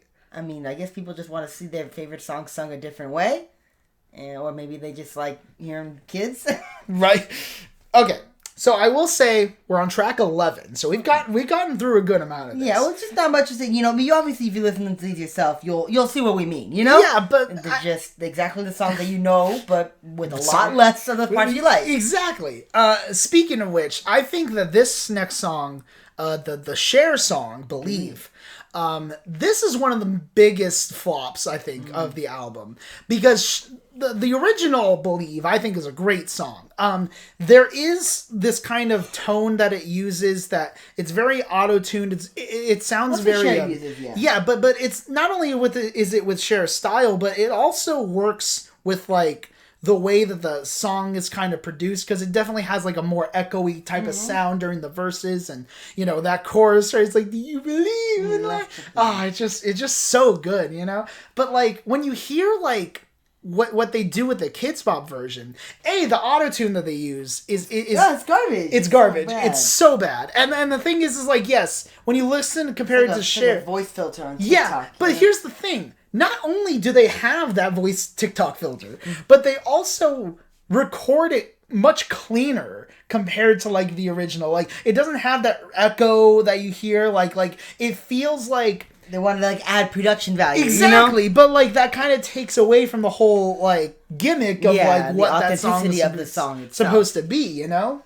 And so yeah, I think that this one was just kind of like, oh my gosh, like it was kind of a ear, not an earworm, more like an ear termite.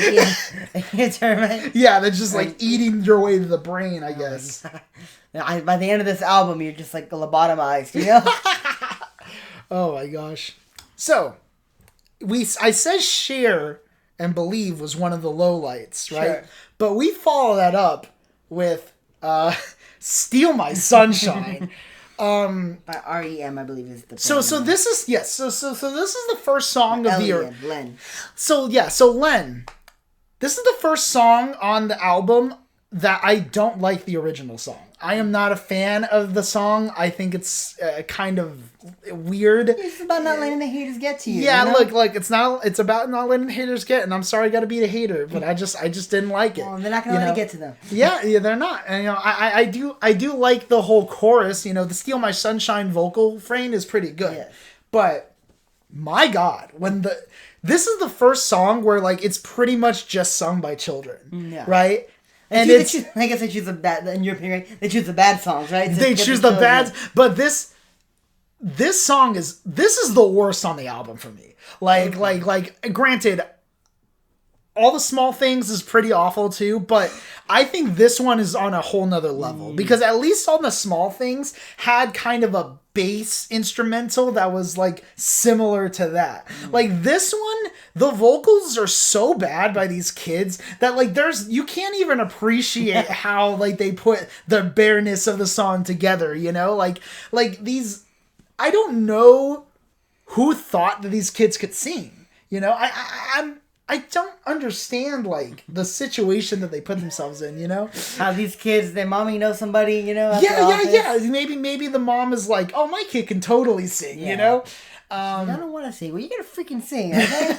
It's like the beauty pageants, Dance moms right there. Exactly, And, yeah, this one, of all of the songs, I think was just the most irritating for me. I literally laughed during this song just of how poorly sung it was. No, I mean, yeah, okay.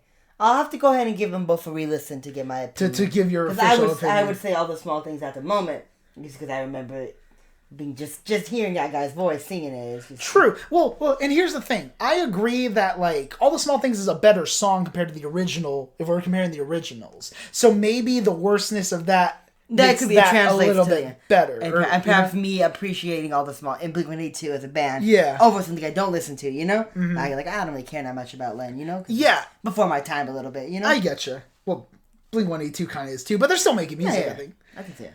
All right. Or maybe Len is too. I don't know. They're just not in the mainstream anymore. So we get to track number 13, which is Blue Double D. Yes. Great song. Yes, it's a great song. It honestly might be my favorite like dance song, to be honest. I mean, like it has a great beat. The keys is super catchy, but it also kind of has like lyrics that aren't like too like expressive, but like it actually does try more than like your average dance song, like just about a guy who's just really depressed and blue, and he's the music is a way to kind of expect through that, and some people might have issues like kind of like the vocal like arrangements of how he sings it, but I honestly kind of feel like that's an accurate reflection of how like the person would be feeling, so I actually think that there is some like method to it, and the song I think is okay for the cover. I think this is actually an okay cover. Instrumentally, like it is a little more bare, but they do have like different type of keys that they're using, so it seems like they're trying a little bit more. Yeah, my issue is mostly with like the vocals, and how in this one it kind of feels like they don't put that effect on it, so when you're just kind of singing it, it's just generic. It doesn't work the same if it's not like the reverb and stuff. Exactly, there's not a lot of they just don't realize that whoever made this album, whoever whoever had the final say just didn't get why the songs were popular, you know? Mm-hmm. Yeah. And they just thought maybe they probably must have just thought, oh, it has good lyrics. People must like the lyrics. Maybe. And it's like, no, it's much more than a song. Yeah, it's not just about the lyrics, especially for a dance song. Yeah. And that's the thing too, like I feel like in the Kidz Bop album there's just kind of a fundamental misunderstanding of like music. Yes. No, yes. Perfect way to put it. Speaking of misunderstanding of music. So we have a Summer Girls. Yay! By LFO. Oh my god. Okay, so this is I'm gonna put my foot down to say of all the original songs, this is my least favorite. I think the song is fucking cringe. I think that the lyrics are really obnoxious. You don't vibe with it, you know? I do not vibe with this song at all. And like literally to the point where, because I listened to the Kidz Bop version first. So when I listened to this, I thought, wow, they really messed up on these lyrics, didn't they, when they were transferring it? But no, they're just the actual lyrics. And there's like a tidbit that you had told me about this, right? I was reading up about this song specifically. A lot of the references he makes a lot of references to like local places where he lives and like certain inside jokes amongst his friends. Like there's a reference to X-Files because they watch him on the tour bus a lot. And the reason that being is because the song was made, he didn't think it would ever be released. I guess he just made it just to mess around with his fans and show some, just to kind of practice song, I guess. I don't know what exactly he was doing with it. But one of his friends heard it and they leaked it to a radio station, and it started getting radio play, and everyone started loving it. Like, there's a lyric he specifically mentions, like, in the chorus, or the pre-chorus, where he's like, just Chinese food makes me sick, or something. Like, he just drops that is in the chorus, actually. Like, yeah. And that's the thing about, like, the song, where it's like, the lyrics will just... they'll just say shit. And like, listen, I'm all for like random like movie references or stream of consciousness type thing if like it works well, but like there's no accurate like frame for this. Like he just randomly mentions stuff like what Macaulay Culkin was in Home Alone. Yeah, and like he just says this, but then he'll have a line where he's like complimenting, talking about a girl being from Georgia and her peaches. Yeah. But then like 2 lines later, he'll be like, "Oh, your dad left when you were 4." Yeah. And dad left when you were 4 years old. Like, what? I was like, okay, why? This thing is totally. What about all your mutual friends that didn't know that about her? You know? Yeah, and that's the thing. Like, I was thinking to myself, like, okay, is this based on a real person? Because, like, if it is, would you want that information out?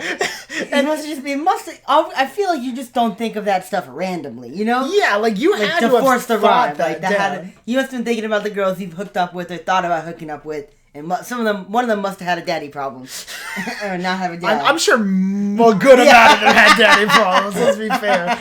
I don't know. Like the song to me just kind of comes off very douchey. And granted, there are lines in it. Kind of college bro song. Yeah, and listen, there are lines in it where I think, okay, this would be funny if it was an inside joke to me. But it's not. This is not an inside joke to me. And as you could be in the joke. I could be part of the joke, maybe. But look, as it stands, I'm not a fan of the song. I'd say it's definitely the weakest of the original, and the cover is even worse. Because not only do you have the bad lyrics, but you don't even have like the kind of like groovy instrumental. Yeah. You don't really have like those vocals inflections. You know? Yeah, like there's literally nothing in that song that works for me. I wouldn't say it's probably bottom 3 maybe for me, but like I don't know. I wouldn't say it's quite as bad as some of the other ones we brought up. Okay, so we got 15 actually. 1 week. Oh, Bare Naked Ladies. From Bare Naked Ladies, yeah. I like the original for that one, actually. It's probably my favorite. Not my favorite of them, because I like the other ones better, but one of the top 5, I'd say, you know? Okay. Because like the classic. But just because I like that kind of, it reminds me of like another song called Breakfast at Tiffany's.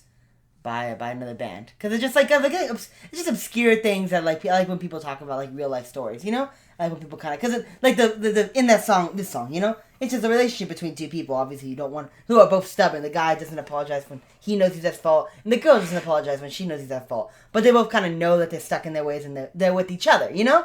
So it's just like it's like a perspective where it's like yeah, love is not always clammed up to be. It sometimes is trouble and triumph, but you get through it together, and you can laugh about it at the end sometimes. Yeah, and listen, I do think lyrically there are some, like, interesting, like, things going on, and I do think the song has a good vibe. There are some good vocal refrains. I'm not as high in the song as you are. I think it's okay. It's probably in the upper tier of decent for me. I wouldn't... I think, like, there's just, like... Some of the, like, flows and lyrics don't necessarily work the best for me. Particularly a Kurosawa line, which I had mistaken in the Kidz Bop version. Because, again, we mentioned that the mixing was just really awful. There's a line in the original song where he goes, like... what is it? Like Kurosawa, I make mad films. Okay, I don't make films, but if I did, there'd be a samurai. So, like, okay, I love Kurosawa. I'm cool with, like, that reference or whatever, I guess. But, like, in the mixing for the Kidz Bop version, it's so poorly done that, like, I had to re-listen to it a couple times because I could have sworn he said bad. Like, I was thinking, wait, did he just say Kurosawa makes bad films? Hold up here. I gotta make sure that instant one right now. Yeah, that's what I was gonna say. Man, oh man, you have no idea. You have not seen a Kurosawa film, actually. No, I don't think I have any of his films. Man, I might wreck one for this at some point. Is that a foreshadowing? No. Anyways, so, yeah, like, I think the original song's okay. The cover's not as good. I will say that the cover for, like, the male vocalist for the cover did their best. They tried. Like, they actually, I felt like, kept up. Like, it's got a lot of different tempos, you know? And the song, this one also changed tempos, you know? Exactly. So it tried to emulate that in a way. As opposed to just giving up, you know? Yeah, and so, like, I will give it points for trying for this one, you know? But yeah, like as a whole, it was more kind of like, okay, so we are on song number 16, Angel of Mine. Oh, yes, by Monica. So, this is another song I really love. This might be one of my favorites, actually, of the original songs. I just kind of really love, like her vocal presence. I think that the song is just really sweet and really nice. And this is a shock. Yeah, it is. The cover's actually kind of good. It is good. I would say it's good too. Like I think that it does a good job of keeping that same feel, that same kind of tempo, while also having a lead vocalist who's really great. Like she's really giving it her all, and I think that of all the songs on this album, this is the only one that I could say is an actual song. Yes. and one that I actually liked. Like, it brings something to the table other than just being a straight cover of another song. Yeah, you know, and obviously I wouldn't say it's on the same level as the original, but I think that compared to the other ones on this album, it's definitely the best song on the album, the best cover of any of these songs, you know? Mm-hmm. The main artist style, you know? And I think a part of the reason this works is, compared to all the other songs on the album, like the originals, when you strip them back, you know, a lot of them are very heavy with the instrumentals, but this song is not as particularly, you know, in the original. So when you strip it back, it is just a lot more, allows the vocalist to shine. And they did pick a great vocalist for this song, so it helped them. And another thing, too, is the usage of the kids in this song. Because they would have them come in, like, as a chorus, you know, in the background a few times. But I think it was placed very tactfully, you know? It wasn't kind of, like, bombarding you. Yes, and like, I think, like, yeah, it still has the same issue where the kids aren't, like, as heavily present. But I think it works here because the way that they use the kids actually seemed like there was thought put behind it. Yes, that's because sometimes in the other songs, like, when kids came in, they would come in on lines that were, like, very strange. Yeah, like the end line, or not even the end line in a bar, you know? Just the middle of a stanza. And it's like, you can always hear it coming. Mm-hmm. I feel like on some of them, I'm like, okay, this next line is going to be... kid line. Like, it just sounds different. Mm-hmm. They have to prep it up, you know? Yeah, and so I think this one was definitely, in terms of the cover, the best balance of actually, like, utilizing the kids and the vocalists to make a pretty good song, you know, pretty good cover, you know? It was a pretty good cover, yes. And so, yeah, we're on to track number 17. We're on the final stretches here.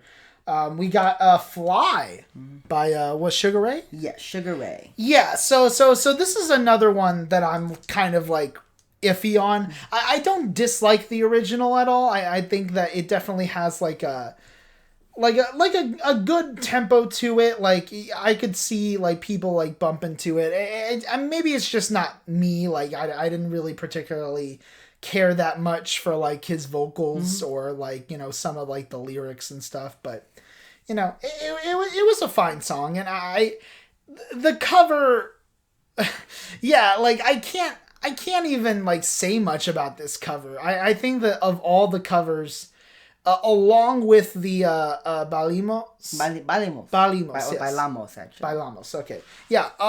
This one's kind of like on that level where I was like, all right, this isn't quite like that memorable to me, you know? Okay.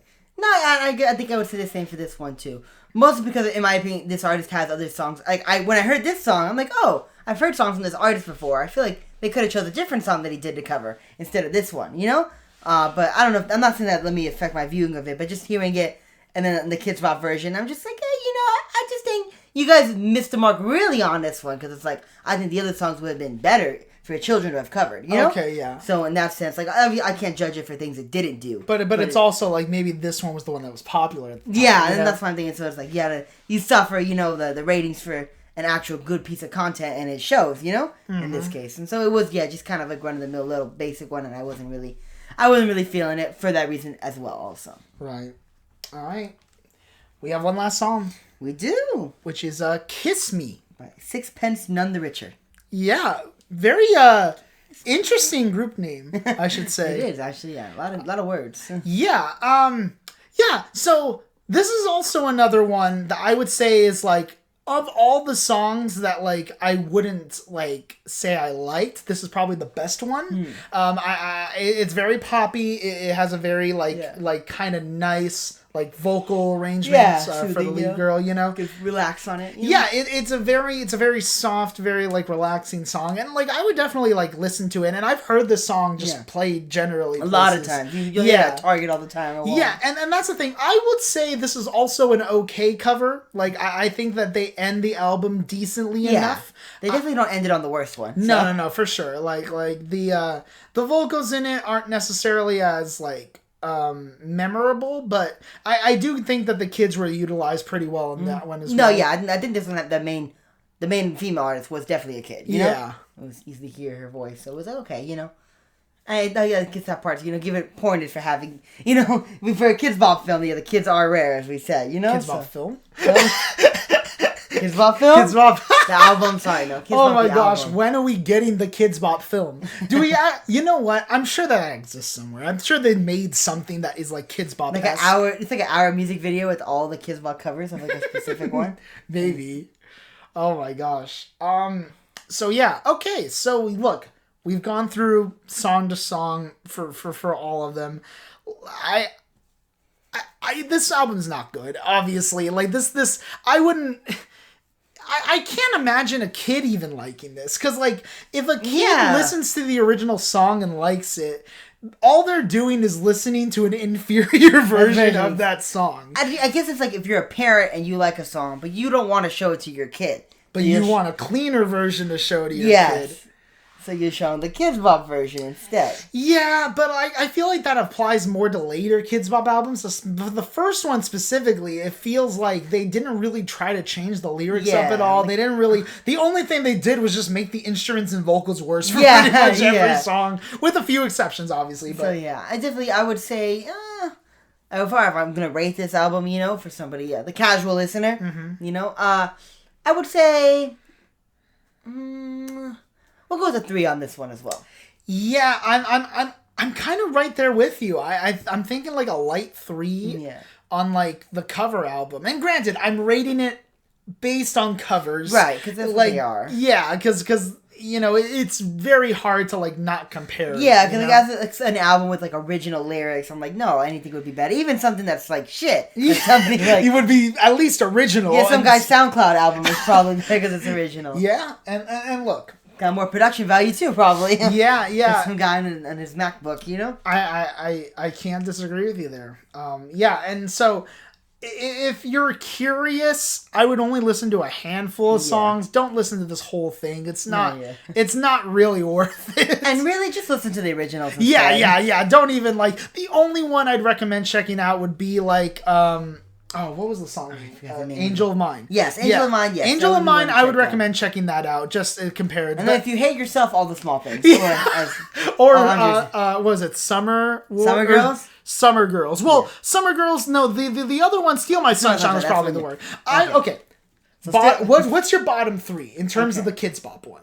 Bottom three for me, I'd go Summer Girls is probably my number 3. All the Small Things is my number 2, and then the worst for me is probably the Steal My Sunshine. I think just because comparing to the originals here, I'd probably have them. I'd have the same 3 as you. I just had the order flipped. I think. Different. Okay. Yeah, because I still have All the Small Things at the bottom here. I'd probably have the Steal My Sunshine 2, and then Summer Girls is number 3. Okay. Now, a little harder. Of the covers, what's your top 3? Because the top one is obviously Angel of Mine. Yeah, Angel of Mine, because that's only the one. I would say... I like Living the Vida Loca. That would be in the 3. Probably number 3. I would say that's probably number 2 for me, maybe. And then number 3 would probably be my Bye Bye Bye. But that's also only because I like that's a really good one, yeah. I would maybe go through the thing that way. Maybe I want it that way, because I think I kind of like that cover. And just because it's the boy band-esque, you know what I mean? Okay. So it's the one that rubbed me off the least, you know? Right. Because I'm uncomfortable hearing those songs and those melodies. Gotcha. Now, quick question. If we're comparing NSYNC to Backstreet Boys, Bye Bye Bye versus I Want It That Way, in the originals, which one would you pick? And this one, because I feel like I Want It That Way, to me, is more memorable, but only because I listened to the Weird Al Yankovic cover of it. I bought it on eBay. Yeah. If you haven't heard that song, listen to that song before you listen to any of these Kidz Bop songs. Agreed. Gem right there. But no, I don't know, I definitely think, as far as that song I don't want to listen to, and listen to it again, Bye Bye Bye does have that effect, you know? Mm-hmm. You could definitely replay it as soon as it ended, you know? Yeah, I'm Bye Bye Bye all the way. Yes. But I do like I Want It That Way. I would say, okay, of the originals, what's your top 3? Of the originals? Yeah, let's go with the originals. You're already on the originals. I was on the... Oh, yeah, I haven't played this on Yeah, he hasn't played this. Yours already on there. I'm a fan. I would say, that was just okay, no. You want me to go first? Yeah, if you could, actually. Sorry. No. So I would probably say, to me it goes Bye Bye Bye. I would say Blue, WD. And then my number 3 would probably be Angel of Mine. Those would probably be my top 3.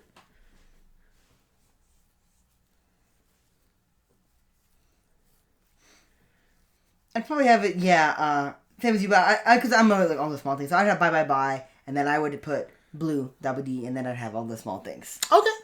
Hey, that's a good top 3. Right? And I like the blue double da. Double D. I have a blue house with a blue window. All right. Hey, you know what? That's it. That's it. Is that really? I think so. We talked about all of our stuff. Flipping through the script, I don't have anything else. I know. There is one thing I want to do as a roundup thing for this is I want you to rank all 3 things we talked about today, not in terms of quality, but in terms of time spent. So, what is the best use of your time of all these 3 things versus what's the worst use of your time? Just because I think I would say are you putting me in a pickle here? I know I am. Here. I don't want to compliment any of these 3 items. I know, that's the thing. So, here's the thing. I'll go first, which what I think the best use of your time is probably hands down Double Dragon 2. Okay. Because it's the shortest of all of these. Yes. It has the most objectively better qualities. And look, it's a beat 'em up, if you like beat 'em ups, I think it's a good thing. That would probably be my best use of the time. So you're asking the best use of someone else's time or the best use of my own time? The time I spent doing it. Oh, I mean, you can interpret it either way. I'm interpreting it as if I were to recommend these to people. If I had to force somebody to do one of these 3 things, that would be the one I recommend people to do. And that's also the one I personally would I would do of the other 3. Now, this has been interesting, though. Because, what what was a better use of your time? Watching Norm of the North or listening to the Kidz Bop? I would say Norm of the North had more to offer than the Kidz Bop Oh, album. really? Because even if it's a comedic and it's a shit movie and just watching it for the laughs, you know, you'll get some out of it. Like, it's not... It was bad and it was cringy, but it wasn't like I had to step out the room cringy or I had to turn away. You had to pause and pause for the a second. film, you know, like, not me at least. So... Yeah, see, that's the thing, like... I might agree with you if it weren't for the fact that, like... You know, I actually might agree with you. I might think that Kidz Bop is the worst use of the time. Because even with, like, Angel of Mine, yeah. right, you have to wait till, like, track 16 to hear that. But, like, with Norm of the North, you're almost, like, at the climax, and by that point, you're like, I gotta know if this poem you already invested this much time into it. So, yeah, I mean, even though I might say that the Kidz Bop album as an album is slightly better than Norm of the North as a movie, I might recommend Norm of the North more in terms of time, you know? That'd be a difficult comparison to make. No, I know. That's why I don't usually compare, like, different genre mediums. It's not apples to oranges, it's like apples to trains. Yeah, apples to trains. Yeah. Do you like trains or apples? I don't know. Can I like both? No, one has one than the other. No, yeah. So it's like, because it's easy to compare things within the same medium, but it's hard to, like, because they're doing different things. Yeah. So I would agree, actually. I think Norm of the North would probably be a better use of the time than the Kidz Bop. The only compliment you'll ever get, Norm of the North. Yep. Normie. I'll have to find that. Oh, yeah. You find the clip and just gif it. Yeah. I'm just sounding Normie to the polar bear. All right. Well, listen, ladies and gentlemen, I think that nearly wraps up our show. We've discussed it. We've ranked it. There's only a couple more things to do. First, we have to discuss what our next podcast topics are going to be about. We've already picked them. Yes, so we did the exact same order. Lucas will pick a game, I'll pick a movie, and we will both mutually agree on an album. But afterwards, we're going to rotate. So it's not going to be each time. We're just doing that for the first couple episodes just to get the wheel started. A rhythm, yes. So, Lucas, you have recommended a video game. What was your recommendation? So now I decided we're going to play something a little more modern. You know, it's a game I've heard about. Recently ported to PlayStation and Switches. Well, by recently this year, I mean, or last year actually. COVID kind of pushes everything back a whole year. Gotcha, yeah. That's dating this video already. Hopefully. But no, it's called The Pedestrian. It's like a puzzle game. From what I've seen, it's kind of like a platforming puzzle, like a 2D one. But it has like 3D elements in it. And then I heard there's like a twist ending, which shocked me because it doesn't make sense for a platforming game. It doesn't make sense. So I'm interested. And the game runs about, I think they said most playthroughs are 4 to 6 hours. So that's why it seems on the shorter side that we can still get it done with. And hopefully we don't take up too much time talking about it. Right. Okay. Well, I have a movie to recommend. Movie? Yes. And unlike the other... Yeah. I really could, but I'm not going to do that. I'll veto that. Yeah, you're like, nah, I'm done with this franchise. Because they have... Okay, just to keep you on check, audience. Not on check, but you know what I mean. In the loop. Yes. They have 3 Norm of the North sequels. Because they have Keys to the Kingdom... And then they have, like, King-Sized Adventure. Oh, my God. And then they have Family Vacation. Not King's Family Vacation? Family Vacation. Anyways, so this is a modern film. A film from 2020. Oh, wow. A movie that I've been a little bit hesitant to watch. But I figured it would make for a very interesting discussion. So I am picking the new Charlie Kaufman film, I'm Thinking of Ending Things. Oh, okay. It's available on Netflix. Okay. I hear it's a very dense and symbolic watch, and it's... Am I going to have to rewatch this movie? I don't know. I can't tell you. I will say that if I feel the need to, I'll rewatch it. But I'm not going to force you to do it. But you just have to watch it once. I'll watch the video and then like watch 6 hours of like explanation videos. Yeah. Just watch the movie and then just watch an analysis video to see, okay, how do you think? And then, look, I don't know how it's going to turn out. I do like his as a writer though, you know? Yeah, because you've seen a couple of his things. You've seen Eternal Sunshine and I love that movie. Adaptation as well, yes. Yeah, so... Incredibly interesting script. So and so, I don't know, I've heard a few things about this movie as well. So hopefully it is a mindfuck, you know? Yeah. All right. And then our final thing is a music album. Yes. So, coincidentally, an artist from the Kidz Bop list. Not so coincidentally. Yeah, true. We just kind of it came up in conversation. Yeah. True, but we have decided to review the debut studio album from Backstreet Bois, their self-titled debut. Yeah, so that it will be discussed. We'll have actual things to say about this time, you know? Yeah, hopefully, it's an actual song. So video game, The Pedestrian, I'm Thinking of Ending Things as a Film, and the Backstreet Boys debut as our musical album. So in case any of you listening would care to be involved, of course, just, drop it in the comments below what you guys think about this Kidz Bop album or Norm of the North. If you have seen them and stuff. And before we go, I thought it'd be a little interesting to end on a would you rather question. Oh, okay. Just a nice little palate cleanser to just kind of end the day. We really are the variety podcast here, aren't we? Right. Whatever we are. So here. Are you looking it up? Okay. Yeah. So I kind of have a list. I'm trying to find. All right. Some of these are kind of... Oh, these are for kids. You know what? This actually fits with the Kidz theme. Bop edition, These are Kidz Bop edition. Okay. I'll give you my most childish answer. Not childish, but my most kid-appropriate answer. Yeah, some of these are so stupid. Okay. Just maybe one. Come on. Okay. Would you rather... Sure. Be the worst player on a team that always wins, or be the best player on a team that always loses? I would want to be on the winning team. I'd be getting Super Bowl rings sitting on the bench. What do I care? Okay, well, here's the thing, though. It's like being like LeBron when he's with the Cavs.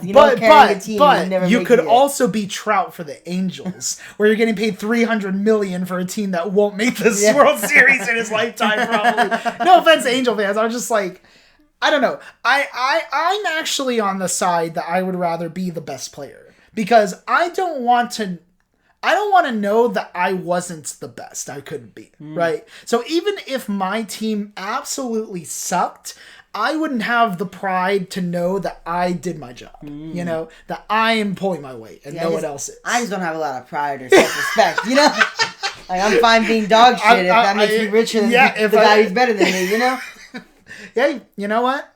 That is very respectable. Very true. Well, anyways, that's the end of the show, guys. I hope you guys have a great day, and we will see you next week. Remember to hit that bell. Hit the bell. Do whatever. Drop a like, or maybe even a dislike. Actually, No. Just to support Kidz Bop. Just dislike for Kidz Bop. Yes. No, I wouldn't want that. At least a 3-paragraph essay in the comment section about why you disliked the video, yeah. And then you can dislike it. And then just give a detailed by the numbers explanation. What we did wrong, what we could do better, Yeah, and listen, we are always open to constructive criticism. I understand that this setup and the visuals that you might see aren't going to be particularly impressive, at least for a startup, but yeah. Enough about us, I think,